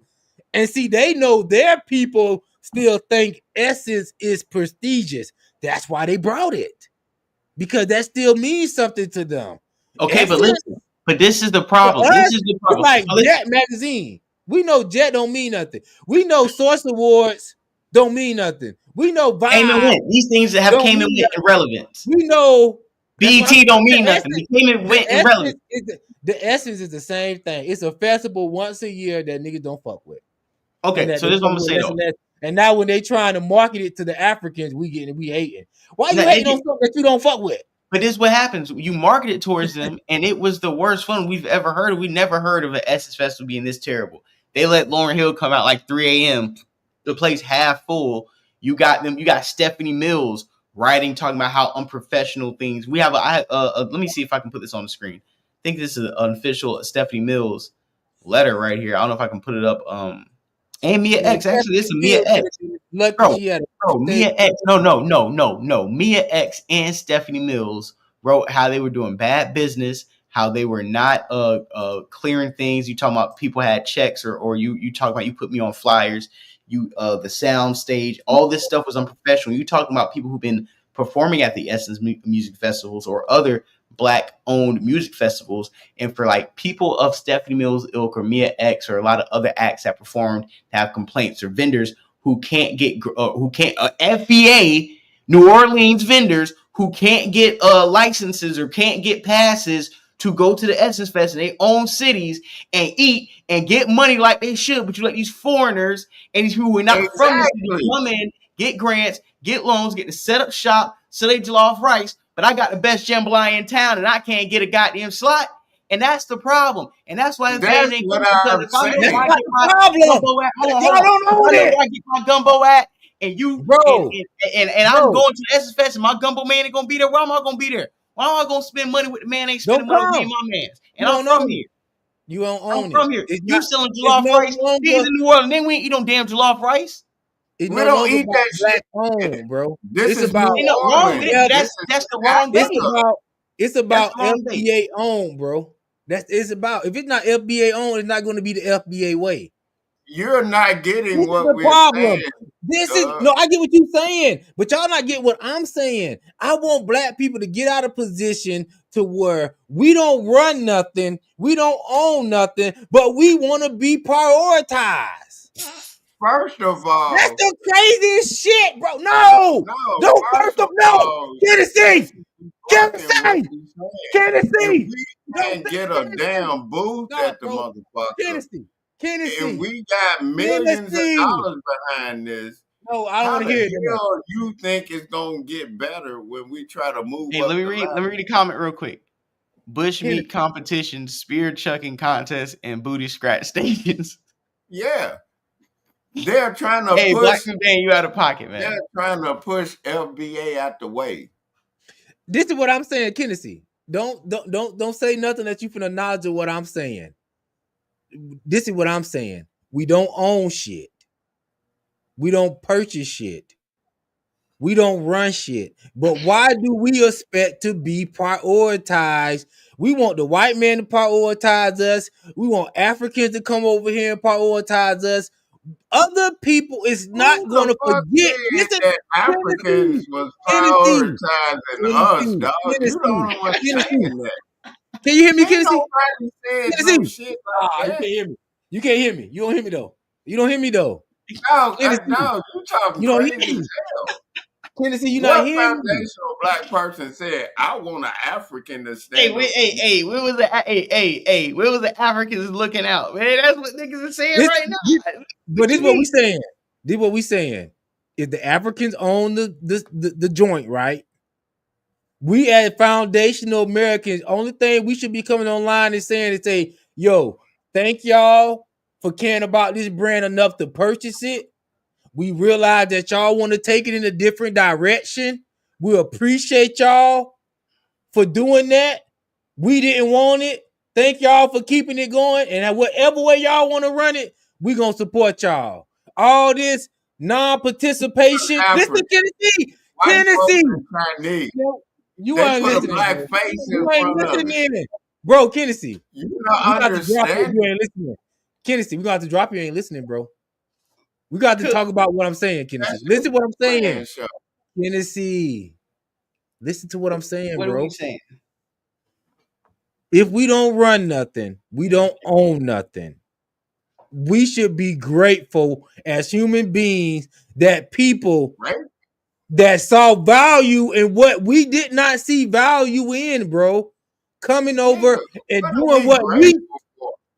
because Let me say this. they're doing something that your ass should be doing, nigga. That's why. Your black ass I just FBA, gave you should be certain pushing examples of the shit Essence that I've Festival. done that And you can be said you proven didn't want where it. they But now tried these to people block don't pay for it. Now you want to tell these people how to run the shit that they spent their money on. I'm tired of niggas doing that shit. Okay, If you don't want to but spend the listen, money, shut your ass up. but If you listen. don't want to Nigga, spend the money, I got shut proof of what your I ass just said. up. If You you can't say don't want to you spend the money, invested in a shut your restaurant, ass a up. I don't club, want to hear no and complaining. after Don't talk hours. about how None the of that country just shit. got chicken. You It didn't got bring a gift, blocked, nigga. got Don't talk about city they just had police hot dogs calls and on Hold hamburgers. on, you. no, You hold didn't on, bring a gift, hold on. nigga. And let me say this: what we trying to say too. What we're trying to say too is this point is this. Just and what you're doing, J Doug, is you giving them the same thing. You get mad when they try to give it to FBAs because they Africans. You so what? They was half empty. So what? They put on a shit show. So what? The lighting was bad and the mics was off. They Africans. You just be happy they got it. See, that's Well, bullshit. see, Because if that's they bullshit can't keep because it up to a standard, I thought they no, work hard. the I thought they was African working hard. standard I thought we is was not lazy niggas. No, listen. hold on. If we lazy FBA, niggas the and they work African hard, standard ain't the why did y'all FBA work hard standard, bro. enough to make the Essence Fest look how it's supposed to look all these It's not the years? FBA standard. And so you The still have FBA got a still. 400-year head start in education up into industrial complex and stuff This like nigga that, bro. sound whitewashed. See, when I talk, You want to Nigga, talk, Chinese Kennedy? and white Well, people no, own we gotta drop Africa. Kennedy. Drop They Kennedy, done bro. putting the We gotta money drop up him, in Kennedy. We gotta drop him. place in I Yeah, front because heard when I'm talking, he talking. When you talk, he be quiet. because I ain't of heard. dog. Listen, I mean, They I ain't put heard a Hennessy black because his face in volume. front of it. Them Yeah, No, his niggas no, don't volume have is no. low money. They anyway. known for scamming. And Kennedy. They his This all don't I'm volume have is saying. low no anyway. money. Just let White Hennessy people cook for and like 30 Chinese seconds, bro. people put a black face in front of Africans and Nigerians, nigga. But listen, but Hennessy, what J Doug is saying is this. What J Doug is saying is this. If you basically don't have the people to care enough to buy it, then why are y'all sitting up here having complaints and issues and y'all can't even care enough to own the damn thing? So I hear Let me that ask you a point, question, but Kennedy. let me add on to your point. I hear that point, which is valid. But all I will say to response is that fine, you got it. Why the time you get it, it starts to go down. And I think Because this is regardless what I'm if it's saying. Pan-African, if We it's a come from Pan-African, you a gotta third hold world on. country, bro. Our standards ain't the standards. Guess what? When the white man put on their shit and the black people, FBA, put on their stuff, y'all stuff look lackluster too. So when the FBA put on their stuff, and then the Africans that come from a third world country put on their stuff, it's gonna look lackluster compared to what y'all would do because y'all done had the white man to copycat off of. This is what I'm saying, bro. This is what I'm saying. Africa That's is ran crazy. Yeah, I by That is knew you white were. crazy. I people. was waiting for you to interrupt. What are you See, when I Go start ahead. talking, Nah, Houston, let him cook. Let him go. Let him go. Let him don't crash say out. nothing, Let him go. Houston. Let me say what I'm finna say. Let me say what I'm finna say. Let me ask you a question, Houston, and you can respond to the question. Why do Jay-Z, or why is Jay-Z putting more effort into making the white man business better, which is the NFL Super Bowl halftime show, and Jay-Z is a FBA? And why is he not taking that same energy and effort and putting it into something that was created by foundational Black American, which is the Essence Festival, FBA Go? You asking me or I Houston? want you want, yeah, I want you. I because only he's want that question answered. I'm gonna I tell don't you want why. to hear I'm gonna nothing tell else. you why. Houston, you want to go first? Go ahead. Yeah, I want to go first on that. First of all, he's Kanye. He never liked black people after he got around white people and white people gave him a big check. They're going to have to coon and they be double agents for black people. They act like they fighting against them and they getting paid to fight against us in public, but they really getting them checks. You think they done took Kanye West shoes off the I goddamn didn't market? say nothing about Kanye. No, No, no, Kennedy, Yes, no, don't you listen. did. no. I I'm said answering It you. was a rhetorical Jay-Z. question. But listen, I'm answering. He's not I'm answering answering. the question. I said, no, why it was did a I'm no. Jay-Z He buy it? it was a no. It was a rhetorical question, meaning it was a question he was just asking in the midst of his statement. Continue to cook, Houston. It wasn't a question for us to answer. He haven't answered the question. I didn't want the No, question No, but I'm answered. that answering it. question Why? Dog, I'm telling you why. is Because Kanye's playing the coon game, which what he's saying is I didn't you can't say call one person. Kanye. I said Jay-Z. Okay, but you can't talk about Jay Z when Kanye No, is trying to get bigger I than can't. Jay I'm Z. talking about Jay-Z. no, I'm Jay Why Z, answering the didn't Kanye, a person that Jay Z is more Kanye is pro not black than Kanye West. listen, bro? You ain't hear the question. You didn't hear the question, bro. I said, I why understood is it? the question. You won't let me No, answer. Tennessee. Listen to the question one more time. I Hey, answer it. no, if you would stop Tennessee, screaming, Tennessee, then calm real down, hard on bro. this, let Tennessee, me calm answer. down. Tennessee, You calm try down. to Let answer. me He ain't answering the question. I'm gonna answer one more time. answer. It wasn't. I It was was a answering the rhetorical question. Oh, question. but I'm Jay, trying to tell you. give me 5 seconds. 5 seconds of silence. I'm gonna answer questions and listen to the question, bro. Why isn't not Kanye? I'm talking about Jay-Z. He's the one putting the effort in for the white man to do the Super Bowl. I said, why isn't Jay-Z? Kanye ain't putting no effort in for the white man at this point. He said, F the white man. So we don't need to talk about Kanye. That's why I know you're not answering the question. I say, why is it the I'm man answering. that listen? I say, why is it the man that You don't getting like the the effort? answer. Listen. We moving in top. Hey, I'm with Listen. Trevor Jack. We moving it forward. We got to move it forward, man. Listen. No, listen. You don't like the Why answer. They is the it the same man person. that actually That's putting the the answer. effort They the in? same person. You don't want to listen. See, you If I ask you white person, you can't tell me Kanye. That's not the question. Paid by white people to do what they do.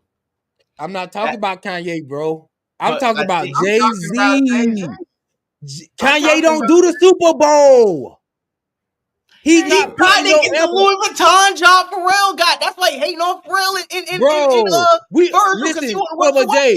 Listen, bro. We all listen, bro. We all allowed to do stuff until we wake up. We talking about a man that's pushing fucking 60. Why is it Jay-Z a man that's pushing fucking 60, bro? Listen, nigga, shut up. Listen, nigga, and shut up. Listen, nigga, and shut up. No, because he ready to talk. Shut up. We talking. Why is it a person? Why is it a person? We gotta go. We'll move on, bro. Y'all want to answer the question, bro? Out or something. You don't tell me. No, I done tried to, but you won't. Shut up. You can move on, bro. You shut up. You got me fucked up, my nigga. Move on, bro. I'm giving you an answer. Okay. You ain't even into the question, bro. But move on. I understood the question. You just didn't like the answer, but don't be saying like your goddamn telling me to shut the fuck up. That's just straight up, nigga. I'm not blinking. Bro, you a grown man. You a grown man. You won't even sit here and wait till I'm finished talking, bro. To say something. But then you don't know. Wait, bro. You a grown man that don't want to sit here and wait till I finish talking. Nigga, you the only one talking. Shut up, nigga. You don't want to sit here and wait for another man to shut up. Jump off, nigga. I didn't ask you to jump on. We on YouTube. We on platforms right now that we cannot. We are not in the barbershop. We are not in the barbershop. Shut up. Listen. Number 2. Bro, that's why I say, bro, I go do my show. I would have dropped this nigga. Listen, bro, number 2, Houston was asking. This is some. These niggas don't be adding no value to the show. They just be running their fucking mouth, bro. I'm answering your question and you don't want to hear. You ain't asking the question, nigga. You talking about Kanye. I asked you about Jay-Z, nigga. Hold on. Give me 5 seconds. Hold on. God, everybody, chill out. Everybody, give one mic. Give 5 seconds. What I'm trying to convey, if anybody in the chat understands what a rhetorical question is. Hold on, let me lay in my plane. I'm trying to lay in my plane. Just let me say this. If anybody knows what a rhetorical question is in the chat, just put a 1, and then let me say this point. He was trying, it was a question that was not meant to be answered by anybody but Houston, because he was just continuing a point. We all kind of put questions in our statements when we're trying to give like a main point. And I think that was lost and that was a miscommunication. No. Listen, let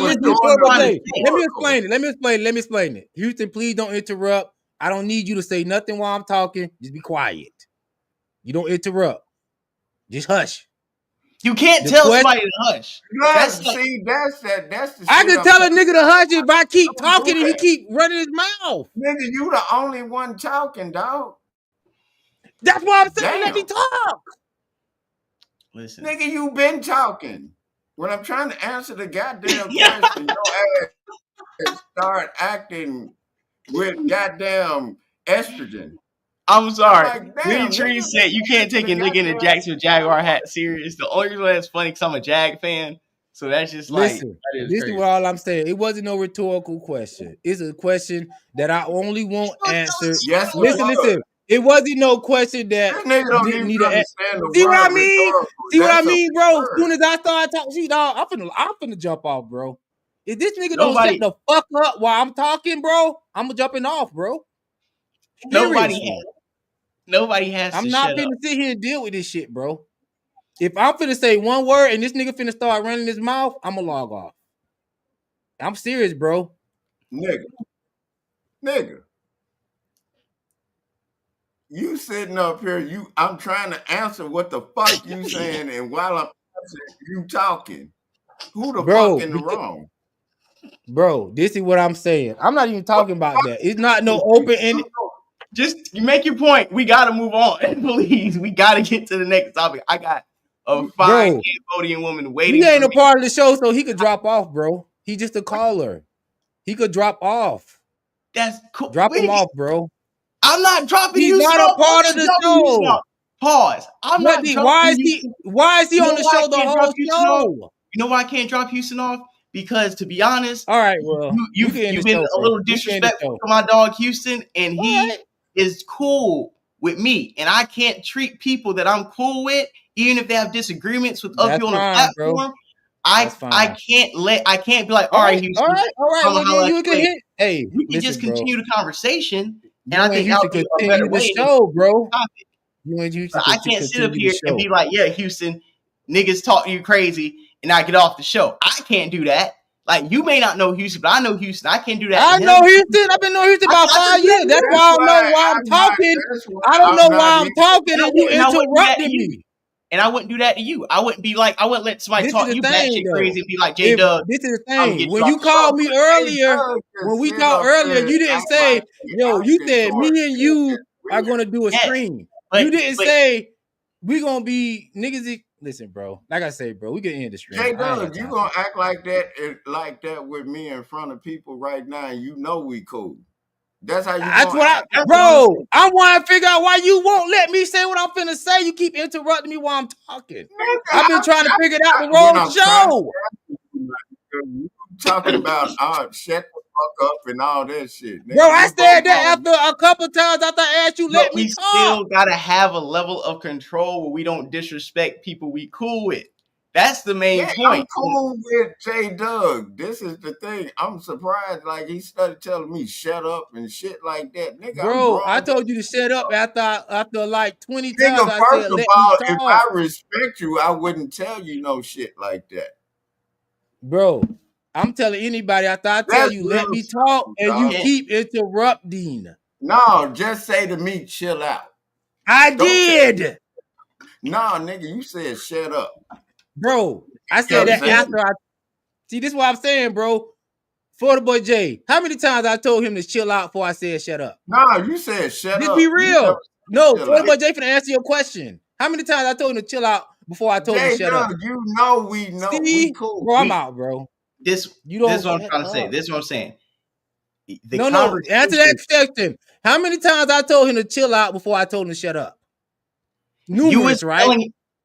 But you got to understand, when you were telling him to chill out, it was after you made a point. Talking. Let me say something. You would make a point, like you would get a good couple minutes to cook. Be like, all right, cool. Now we're gonna pass it to Houston. Then when Houston starts to cook, you interrupt Houston, and Houston's still trying to get, because the mic is on him. So at the end of the day, if we didn't interrupt you and you can get your point across for a few minutes, you gotta let everybody else do the same. That's all we're saying. You can disagree, like you're talking. We can disagree with what you're saying and still let you cook so you get your point across, because it's better for the platform. So if you get cooking, your cook is only going to be at a value if you allow people to rebut the cook. Because if we can't, this is what I'm saying. Then the cook never can if be I ask a question, what you wanted it to be. If I ask a question and then you start talking about stuff that got nothing to do with the question, it's called, as a host, I'm willing you back in to the question. I don't want you to go off and talk about yay and this. I'm talking about a specific thing. And the way I laid out the question was very specific. I said the guy who runs the Super Bowl. See how I started talking? Did you say something? Atlantic. You see? Pacific. See?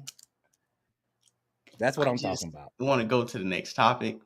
And I don't think that if y'all got to argument or discussion, I just don't see why he can't drop off, bro. If me and you supposed to be doing the stream, that's what we playing. He'll call her. He said his piece. He out. Niggas don't got to stay up the whole fucking 2 hours, bro. That's how you feel. That's how I feel about anybody, bro. Like, you ain't finna jump on Star Show and be on here no 2-3 hours just over talking niggas that's hosting the show. Nigga, I ain't no panelist, nigga. So Houston, you want to just log off and call back later? Don't log off, bro. Quarterboy Jay dropped this nigga, man. Houston, you want to tap in? I go live. Gonna say drop this nigga. I'm not gonna drop Houston like that because J Dub, you know you out of line right now, my nigga. Like, that's why I can't drop. That's why I can't drop Houston, because Houston is a regular, and if we wouldn't be able to get through the topics, The show would have been Bring over- done. The I'm whole going. time this nigga been talking, he's been disrespectful towards me since I got up on this motherfucker. And I've never seen him act that disrespectful towards me. This some fuck Bro. shit you doing, J. Yeah, Dub. man. My feelings is hurt, man. I feel like, damn, like I thought we was listen. And I understand Houston made because Houston sometimes he do it on a star report. You gotta understand, we gotta let people express themselves. If J Doug, you know, we're gonna have the mic and we got panelists, then if somebody only got a limited amount of time, then you have to let them talk and say their piece, because the longer we try to argue with them, the longer they're gonna be here not getting their point across. And that's the only reason why when people call in, I let them cook, or I let you cook, or let But anybody. I just saying, no, niggas just can't be on the show the whole time, bro. That's all I'm saying, bro. That's I just J. like living Dub, off. really, you high siding on me right now, nigga. That's what you doing. I'm not high siding on nobody. All right, Nah, so nigga, you been high siding on me since I popped up here, dog. You know I don't have that kind of ill will towards you, dog. Why you I didn't say acting you like had no. I ain't No, say you had I'm no saying, ill will, why but you when I'm acting talking, the whole show you been interrupting. Nigga, you been talking the whole time. I've been brought here to talk. listen. I just want to make sure, because at the end of the day, I fuck with J. Doug, and I'm just confused right now. This nigga's high siding on me right now. yeah, and I feel like if somebody else, like, say if like Mo Facts or like Trevor, like somebody else called into the platform, we wouldn't be carrying on like this. So I don't think we should continue carrying, and we wouldn't be rushing them off the I platform. don't Bro, have no I problem wouldn't be. with Listen, And you know, I don't Houston have got no no problem. problem. I don't have no problem with people being on the show, but if you got the two hosts here, you need to be talking after their talk, not cutting them off, none of that, bro. this nigga.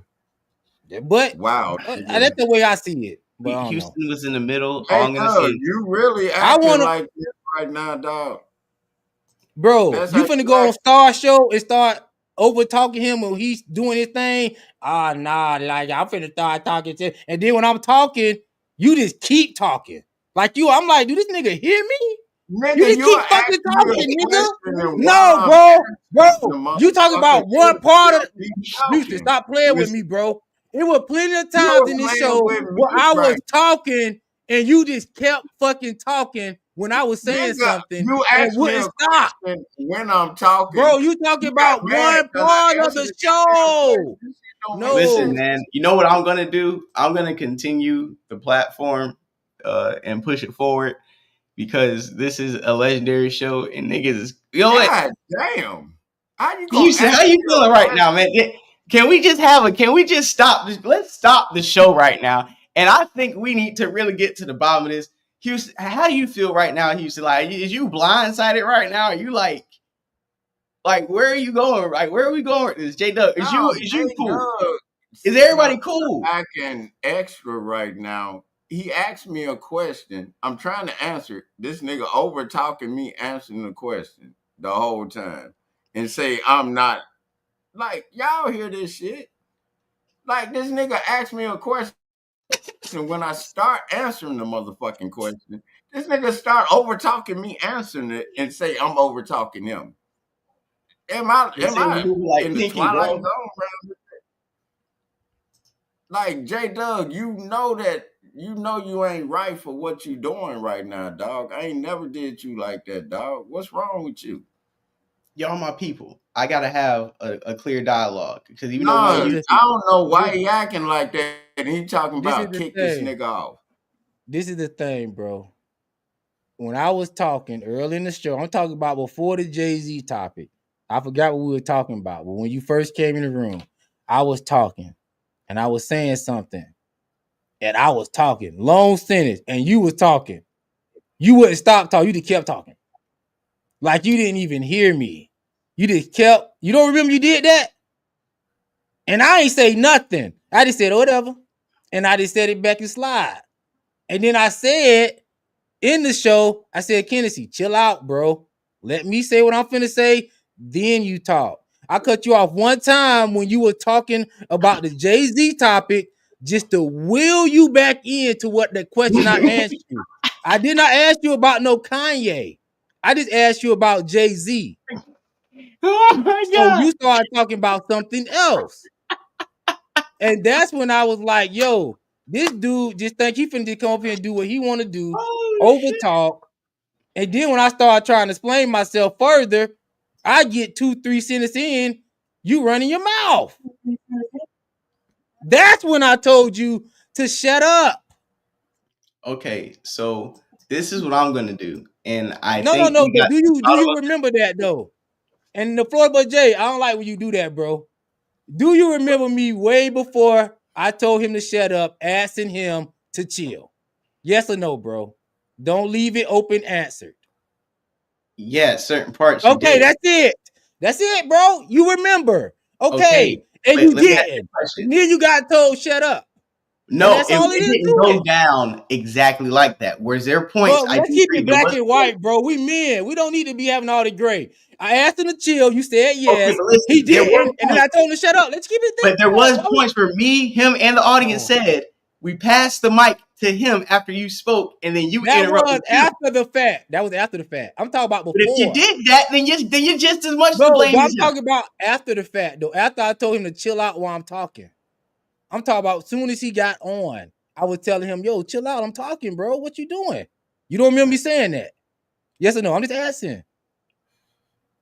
It wasn't that I heard that, but it wasn't like that the whole time. And both of y'all, if the both of y'all was to me, if y'all both dead ass wrong, I don't really care.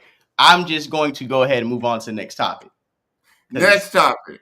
And with Houston, I'm gonna keep Houston on for at least one more because I don't want Houston to leave on that sour note because I like it be times where dog, it's not a sour note. We just no, I'm talking about for me.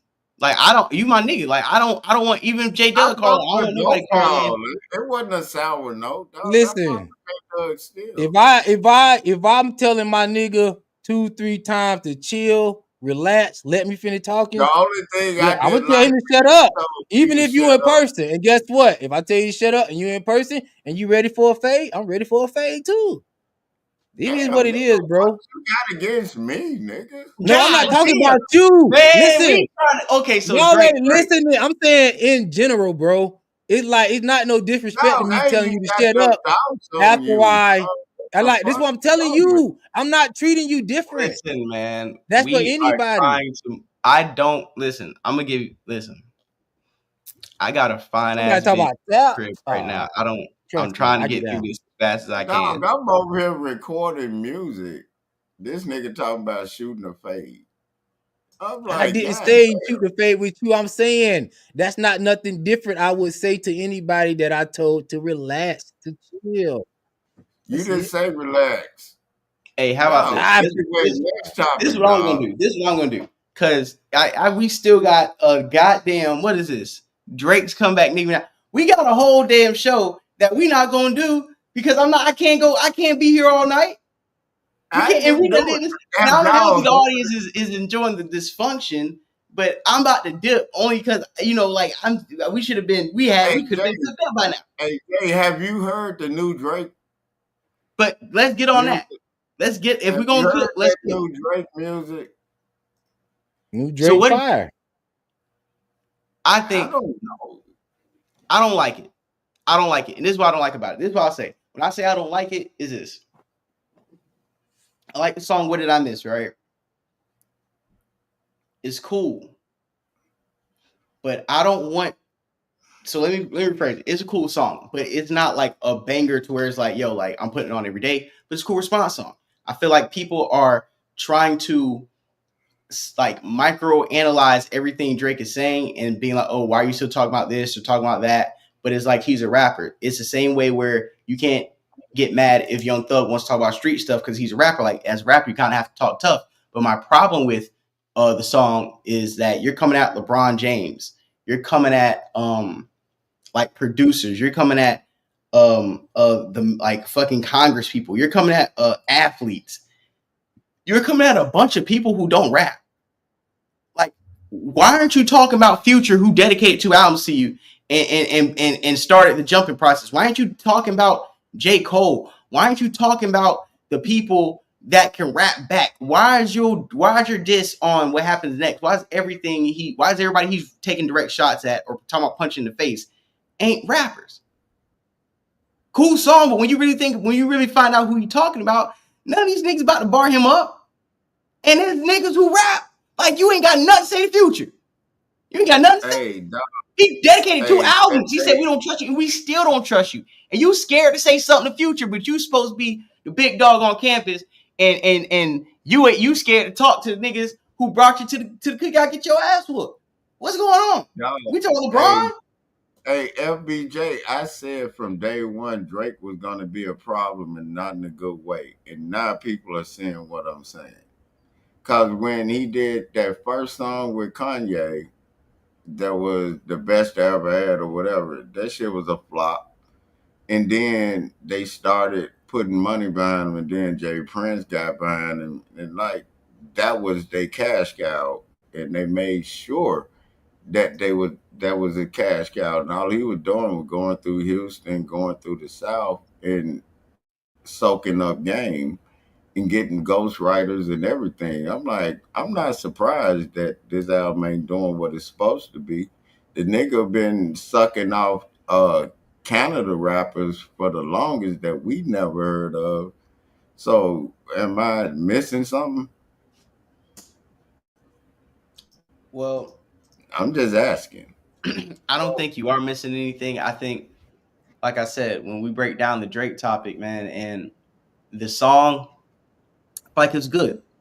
To be honest, sometimes we do overanalyze Drake. Sometimes, since the beef happened, we can't just look at him objectively like, okay, this is a good song, this is a cool song, and keep it moving. We think everything he drops has to be, and because it has been in the past, doesn't mean every song you have to drop has to be the biggest song of the year and a classic. Let him drop a rap song and it be okay. This is cool. The beat switch up was fire.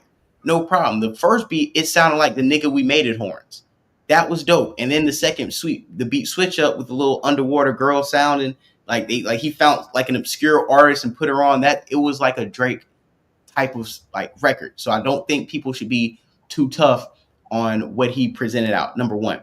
And number two, I think that this Iceman series that he did where he kind of shot the music video in real time, a live stream, I think that's a lot more difficult than how people think it is and what people think it is. I think it's more difficult, number one. And number two, I think that it's a level of innovation. And I think that was a level of stepping up as far as delivering content.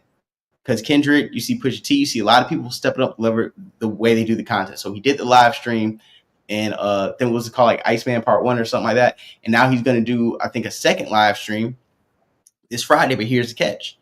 He's also selling out and doing a headline, the Wireless Festival, Friday night, Saturday night, and Sunday night. And all 3 nights is a different theme. And he's flying out a bunch of streamers. So I'm thinking this is like his pop out times 3. Instead of doing the Kendrick pop out like he did. So I understand. Drake always What are you saying, Houston? Oh, my bad.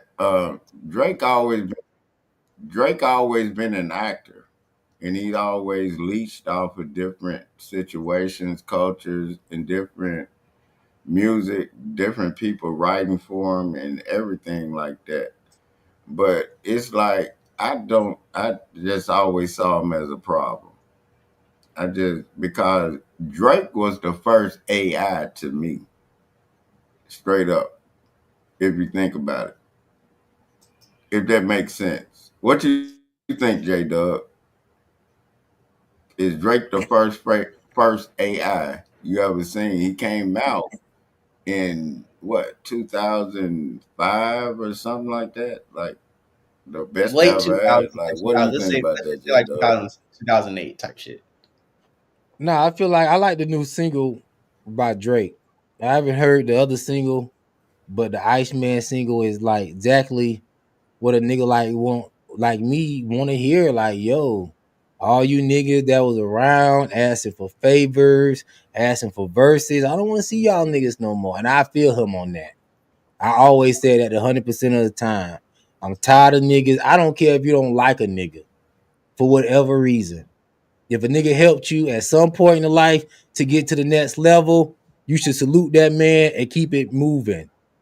If you come back around and you start dissing somebody that helped you, far as old school standard to me, you consider a hater. That's number one, especially if you don't got no valid reason. Now, if a nigga ain't shoot your block up, kill your, you don't got no valid reason. So I agree with what Drake said. Like, yo, you turned your back on me for a hater? I knew it. I like that new Iceman song because I feel like for the real ones, that's the theme song for the real ones, bro. It's like, yo, all these niggas that just want to laugh and kiki when it's cool, and they acting like, yo, a nigga ain't give you 10 summers, a nigga ain't give you no classics, and you just want to roll with this nigga because he a hater basically on some hating shit. I don't agree with that shit. And I know that's social media culture to be like, yo, he at the top. Can somebody please hate on this nigga down? I know that's social media culture to get behind the hater, but to me, I don't like it. I ain't support Kendrick. And people know me from this podcast. They know I never supported Kendrick. This whole time, I felt like he was a hater. I felt like if you needed Drake at one point, you should always salute that man for putting you in position. And now that you acting like you don't need him no more and you want to come back around for, you don't got no reason to hate on the man. The man ain't violate you in no way. The man ain't do nothing never but help you. And you come back around and trying to ruin his career. I'll never have respect for a nigga like that, bro. Never. Now, if he never did nothing with Drake, never rapped on Drake shit, never was on Drake album, your first couple singles wasn't featuring Drake, I salute you. But since you needed a nigga and all this shit, I don't respect Kendrick. I don't respect that shit Kendrick did at all. I never did. And Florida Boy J, is that not consistent from the beginning? Yeah, you definitely was hating on Kendrick from day one. And ain't no Kendrick. And you was definitely Team Drake. You was definitely Team Drake the whole beef. I'm not Team Drake. I always said Not Like Us was a hit. I'm just saying Kendrick is a fuckboy, bro.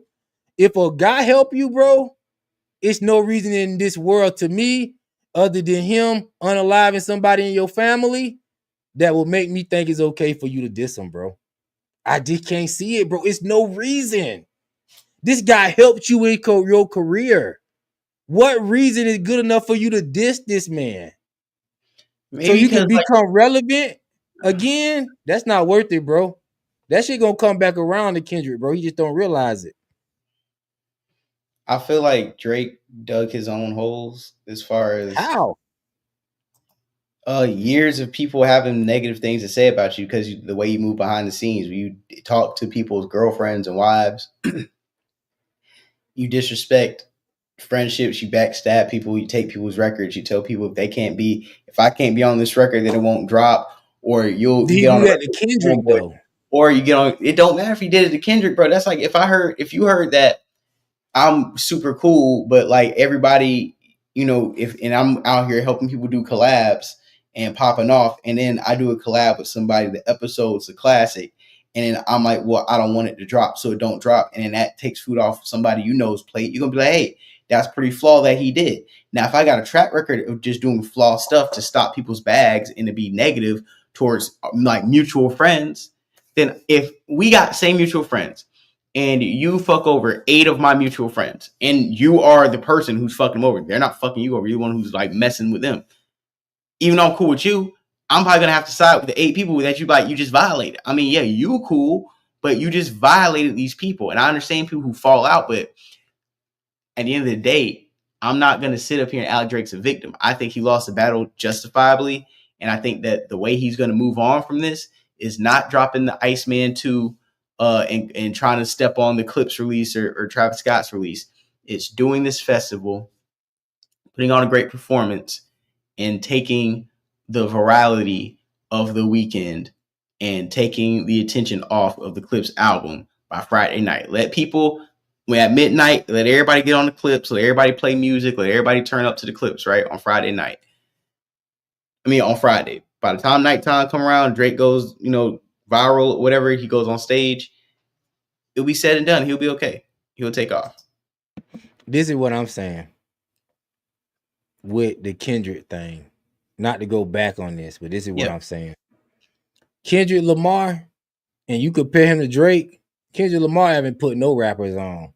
Kendrick Lamar haven't put no bads in rapper pockets compared to Drake.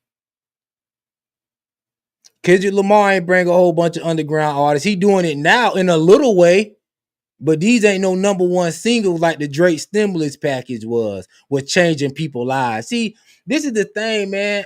And I'm different. I'm a nigga like me. You give me $10, I'm loyal to you forever. You know what I'm saying? That's me. I know niggas just be like, hey, shit, I ain't nothing. You still a fuck boy. If I found out you a fuck boy, then fuck you. No, that's not my style. If I see that you did something and it was honorable and you put people on in the rap game, and then we got this sucker who never did nothing for nobody, who never put nobody on, who never goddamn gave nobody no number one single, who never built nobody else's career, who the only person he signed was his cousin. That nigga, I ain't supporting no nigga like that, because that nigga is a nigga, bro. You ain't gonna get no progress done with that nigga. There's no progress in that. He didn't make no millionaires. You talk about niggas that Drake made millionaires, bro. Kendrick Lamar just a man. I'm just telling you. I know black people like it because it's funny. It's craziness, right? I understand it. I always got it. I get it. He mulatto, I get it. But I'm talking about actual factual stuff. I'm talking about what black people always say they want, tangibles. I'm talking about tangibles. What tangibles do Kendrick Lamar have? What I know, listen. Kendrick Lamar got a ton of symbolism. A ton. He got a lot of virtue signaling. A ton of virtue signaling. We get it. It feels good for the day. We get it, bro. We get the symbolism. But I'm talking about what he actually, who he put on the Black Panther soundtrack that wasn't already on. Wait, Lee was already on. Kali was already on. He still put them on when he just took the soundtrack. How would he put I'm talking about people who was nobodies that Drake made somebody. Bro, the only nobody he put on was a Going Up with a Tuesday guy. Like, that's the problem. No, Going Up with a Tuesday. You talking about what about that guy from Memphis? On My Mama. Bro, Boy JB. One hit wonder. That's all you need. No, but this is the problem with Drake.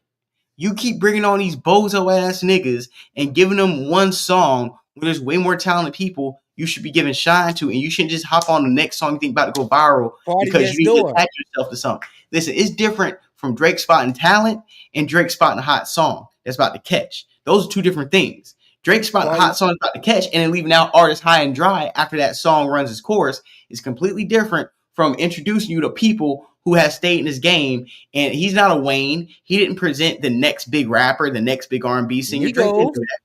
Who? Migos did that on their own. They did it, but I'm saying he hopped on that thing and it made a difference. I'm telling you, who did Kendrick do that for? That's what I'm asking. You say Migos wasn't nothing. I'm saying, who did Kendrick do that for? That's all I'm asking. Bro, look how OVO is felt. No. See, I asked a question, it don't get answered. Who did Kendrick? One person. Who is Kendrick Lamar put on? Yeah, like they're just saying right there, Schoolboy Q put on his whole set. No, they was already signed to his label. They was working together simultaneously, bro. I'm talking about somebody that wasn't signed to your label, not from your city. Who did he put on? Bro, he literally just put on everybody from his hood on not GNX. Now, because that was the argument that niggas like me been what making. What are you talking about? You know what's funny? You know what's funny about Kendrick? He hopped on. You think I'm the only person that been making this argument about Kendrick? Bro, he hopped on Rich the Kid songs. He's hopped on other rappers' songs. My main thing Rich the Kid was already established when you hopped on Rich the Kid. Bro, so was Amigos. My thing is this. And that was already a hit. Listen, if the only thing you got to tell me is that Drake hopped on niggas who were already hot in the game song, then you can't. He hopped on that was already hot in the game. Every person you be trying to give him credit for, Rap Boy Jay-Z, they were already coming up. Listen, the people you be like, when people say, "Oh, Migos, Future," all these other people, bro, they were already popping before they got the Drake feature. They And needed that's that Drake a shit petty though. wop. You needed Petty it. wop. You needed it. If you didn't trust me, these niggas ain't gonna take nothing they don't need. If they feel like it's not gonna be a up for them, they not gonna take it at the time. At the time, you felt like, yo, if I get next to Drake, I'm gonna get that's gonna put me on a new level. That's what we saying, bro. That's what I'm That saying. song Drake could have benefit. been Drake didn't need them niggas. But this is all Yeah. I'm saying. This is all I'm saying, bro. Kendrick Lamar, to me, you was on the Man album. You had that man on the man on your single. You thought he was good enough for that. You should have left it at that, bro. The man didn't even diss you in the song. He bigged you up and said we was the big three. Like, yo, that's my guy. Like, he good, I'm good, we all good. You come out on some hoe ass shit. Ain't a big three. It's the big Because it wasn't. It wasn't a big three. It wasn't a big three. Nobody's listening to J. Cole like that. He's a good lyricist. J. Cole was never no big three. Drake, you're not even hip hop. You're a pop. So this whole big three conversation on Tumblr that these two biracial niggas want to run around here and cosplay. No, the rapper Kendrick Lamar is like, nigga, no, it ain't no big three, bro. It ain't none of that. It is me. I'm the nigga at the top, and I'm gonna show y'all how to do it. I'm bigger than you guys when it comes to this rap, and I'm about to show you. Let's see if Kenny give y'all another summer without going AWOL on y'all. Kenny ain't got nothing for y'all niggas, and y'all know it, man. Y'all niggas just Rick Ross helped Drake. like, come on, bro. Rick Ross helped Drake more than Drake helped Rick Ross. We can say that. What? Rick Ross definitely helped Drake more than Drake helped Rick Ross when Drake first started featuring. That's what I'm saying, bro. Y'all, and that's my main point. And this is why I keep getting irritated with people who have this Drake narrative. Y'all say that about Drake as if Drake wasn't introduced being on every hot artist song. Basically, getting what you're trying to give him credit for doing is something that the industry gave him a red carpet to be introduced to us to. So if I go on a new Jeezy song and he got a Wheezy light-skinned nigga named Drake on it, or I go to the Jadakiss song or the Ross song or the Wayne song or Trey songs, and you got this dude Drake who we don't care. This song would have been popping without Drake, but you're gonna throw Drake on it. I can't sit up here and turn around here. You didn't care when Drake jumped on Stay Scheming. What? You telling me that Stay Scheming was fire? You telling me people didn't You could have put anybody on that verse? That was a hot song. You lying. Could have put anybody on that. Bitches love me. You could have put anybody on that. So why the other song with Money to Blow? You could put anybody on that.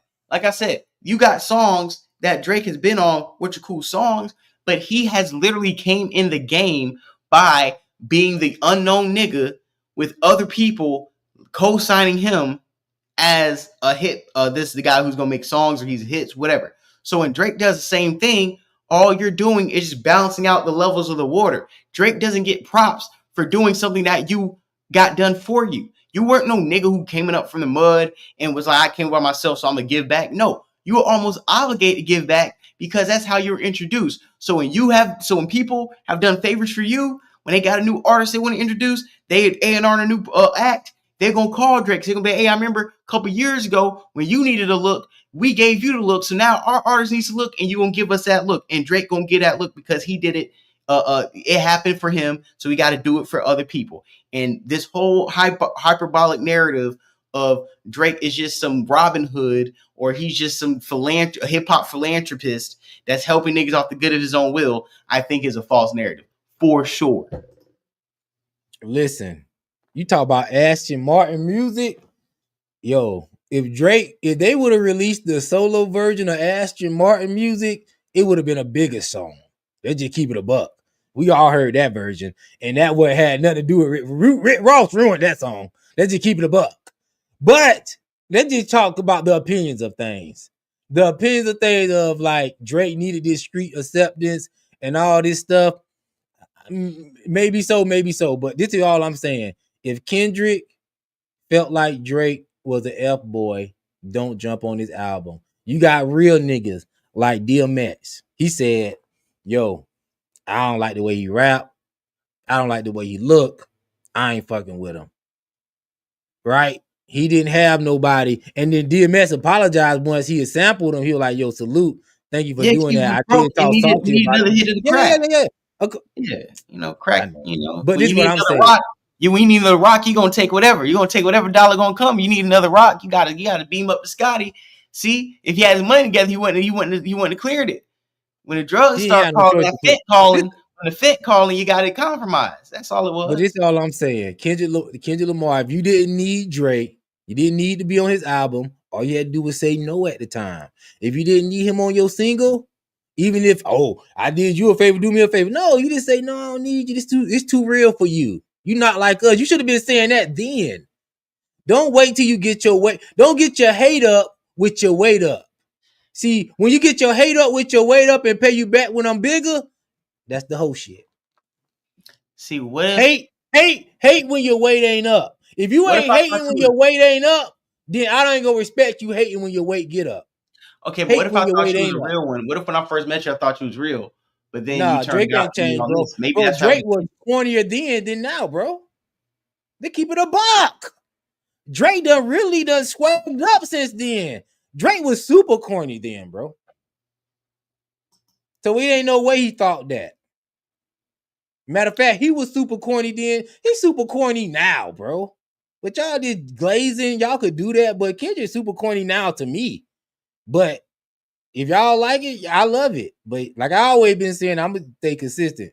He been super corny to me. And still super corny. I don't see nothing fly about that little short nigga. But y'all do. Hey, y'all like Lil Kenny? Salute. I don't see nothing he doing fly. He a goofy. I think Kendrick Lamar is. I feel like if Kendrick Lamar came right to me right now, standing under 5'5", I slap that nigga, man. Real talk. That's crazy. I don't think he's under 5'5". How tall is Kendrick Lamar? Man, I don't even. Probably shorter than that. I think he's like 5'7". But my point is this, because I think Kendrick Lamar is dope. I think what he's doing is dope, and I think that he won the battle, and it's time for Drake to move on. Kendrick Lamar is 5'5", bro. I slap that nigga, bro. Come on, man. Drake will slap that nigga, bro. Straight up. I mean, I don't think Drake was. I think Drake wouldn't slap him. Because if Drake wouldn't slap him, they tried. Hey, Kendrick Drake asked is like 6'3", bro. They said Kendrick asked Drake if you want to fade, and Drake turned it down. So I don't want to hear man, that. I'll take that fade for Drake. Drake turned that fade down because he had to get the fake out. Listen, my thing is this: Drake needs to focus on this tour. On this weekend performance in his music, because you're coming out here with the fake abs like a 6-piece chicken nugget on your stomach. And then you use that as a rollout. You look goofy. Nobody needs to come. If you come online with the duck lips and fake abs, ain't enough tough talking in the world you can be doing to me. Ain't enough threats. You gonna punch niggas in the left eye and doing a little dance. I'm sorry. You the fake ab nigga with the baby hairs down your eyes. I'm not fucking with Drake. I'm sorry. I like the song. Nigga. It's cool, but when it comes to this beef, the beef is over. Stop trying to go at Pusha T. Stop trying to go at Kendrick Lamar. Like, you made a song called "What Did I Miss?" and you didn't have one bar for Kendrick Lamar. If you ain't got nothing to say Kendrick Lamar, but you gonna turn around and say something LeBron James, you got and you got fake abs. I'm sorry, you got to go. I can't take you serious.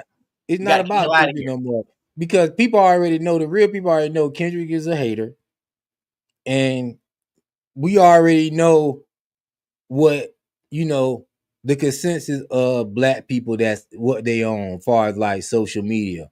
That's just social media, bro. He know people in real life ain't worried about no Kendrick. So Kendrick don't move the needle. You're saying that running around here with fake abs and duck lips and then dropping a song where you talking about a bunch of non-rappers instead of the two niggas that packed you out on a record is cool. That's what we supposed to stand next to. This is what we saying. That's the question, right? Are we supposed to stand next to that? You said fake, but they accused those are fake abs. They accused Big Sean of the same thing, and Big Sean came out and said it wasn't fake. Yeah, but Drake didn't come out and say his wasn't fake. This is the thing. A nigga ain't got to keep saying stuff to y'all niggas. Listen, you talk about Big Sean versus Drake, bro. Drake is up here. Big Sean is like down there. Big Sean is down there with real abs. Drake is up there with fake abs. So you telling me the fake ab nigga can come out here and address everybody but the two niggas who packed them up, and we supposed to be like, yeah, Drake. He addressed them already. Like saying, what is he gonna say about Kendrick Lamar, bro? Seriously. Do you agree he lost the beef? perception wise, yes. No, I'm To just me, saying, if you ain't got nothing to say, then I liked it. Family Matters way better than Not Like Us. But far as the consensus, yeah, they say he lost whatever. I feel like it's whatever. I just feel like Kendrick is a hater. I don't know why people like haters, bro. I don't know why that. And then when somebody is not loyal to somebody that they like, then they start talking about, oh man, you ain't do them right. You ain't do them right in business. Diddy was a bad businessman. You ain't worried about businessman because you support Kendrick Lamar, who will sit up here and take the Drake stimulus package and then double back years later and act like a F boy. listen, man. I hear you. I'm about to wrap it up, not because I want to end the show. I'm just super duper late to where I'm supposed to be. Yeah, all this shit is theater. Where I'm supposed to be. But I do appreciate it. This was a dope show, man. Next time I'm gonna try to go live a little sooner so we can have more time to cook. And if Yeah, I'm sure, Kennedy set me off a little bit because I know people are like, oh, you so listen. I've been trying to tell man, let me talk, relax. He didn't. So yeah, he got told shut up. Listen, that's not normally how I treat somebody. If you come on the show, just be respectful. You don't have to like what I'm saying. Just let me say it, then respond. Don't cut me off mid-stride, this, that, and the third. But listen, it is what it is. Make sure you follow me at JDug TV. yeah, man, appreciate it. Hey, I appreciate everybody tapping in, man. Like I said, I wish we can talk a little longer. I want to get to the Nicki Minaj talk, but I think we're going to say that probably later. Might do that this weekend with Trevor Jackson because we're going to try to cook up another show. But I do appreciate everybody tapping in. Go follow J Doug on all his platforms. You can drop links wherever in the chat. And follow me, Florida Boy J, on X. I appreciate everybody on X, and salute the Nerd Nash. I think he dropped the link and we popped in the algorithm. He retweeted, he did something, and the X number started going crazy. We got 414 people in here watching right now. Salute the X. Yeah, salute everybody over there, man. I appreciate it. Why don't do the X people comment? Because their comments don't show up. Yeah, they comment on like under the stream and everything on X, but like I can't show the comments on here. So, yeah. Yeah, like I said, he said you good. You know what I'm saying? Salute Jason O in the building. But yeah, man. So like I said, I think tomorrow might do another show. I know me and Killer Perez. Where we at? I'm sorry if I said your last name. But we know your first name, not Killer. But we got Killer in the building. Where's she at? Where's she at? Where's she at? Where's she at? Where's she at? Where's she at? We got Killer in the building. Me and Killer we're going to do a show, I think tomorrow morning. I think me and her trying to do a Gift and the Curse podcast. Bow. Gift and the Curse podcast. Go ahead and subscribe to her platform now. Me and her going to start trying to kick some morning shows out the way. You know what I'm saying? Me and J Doug start hitting the night shows. And, we'll start pulling 2-a-days, man. Everybody getting the summer streaming going. We knocking out content, getting these numbers up, man.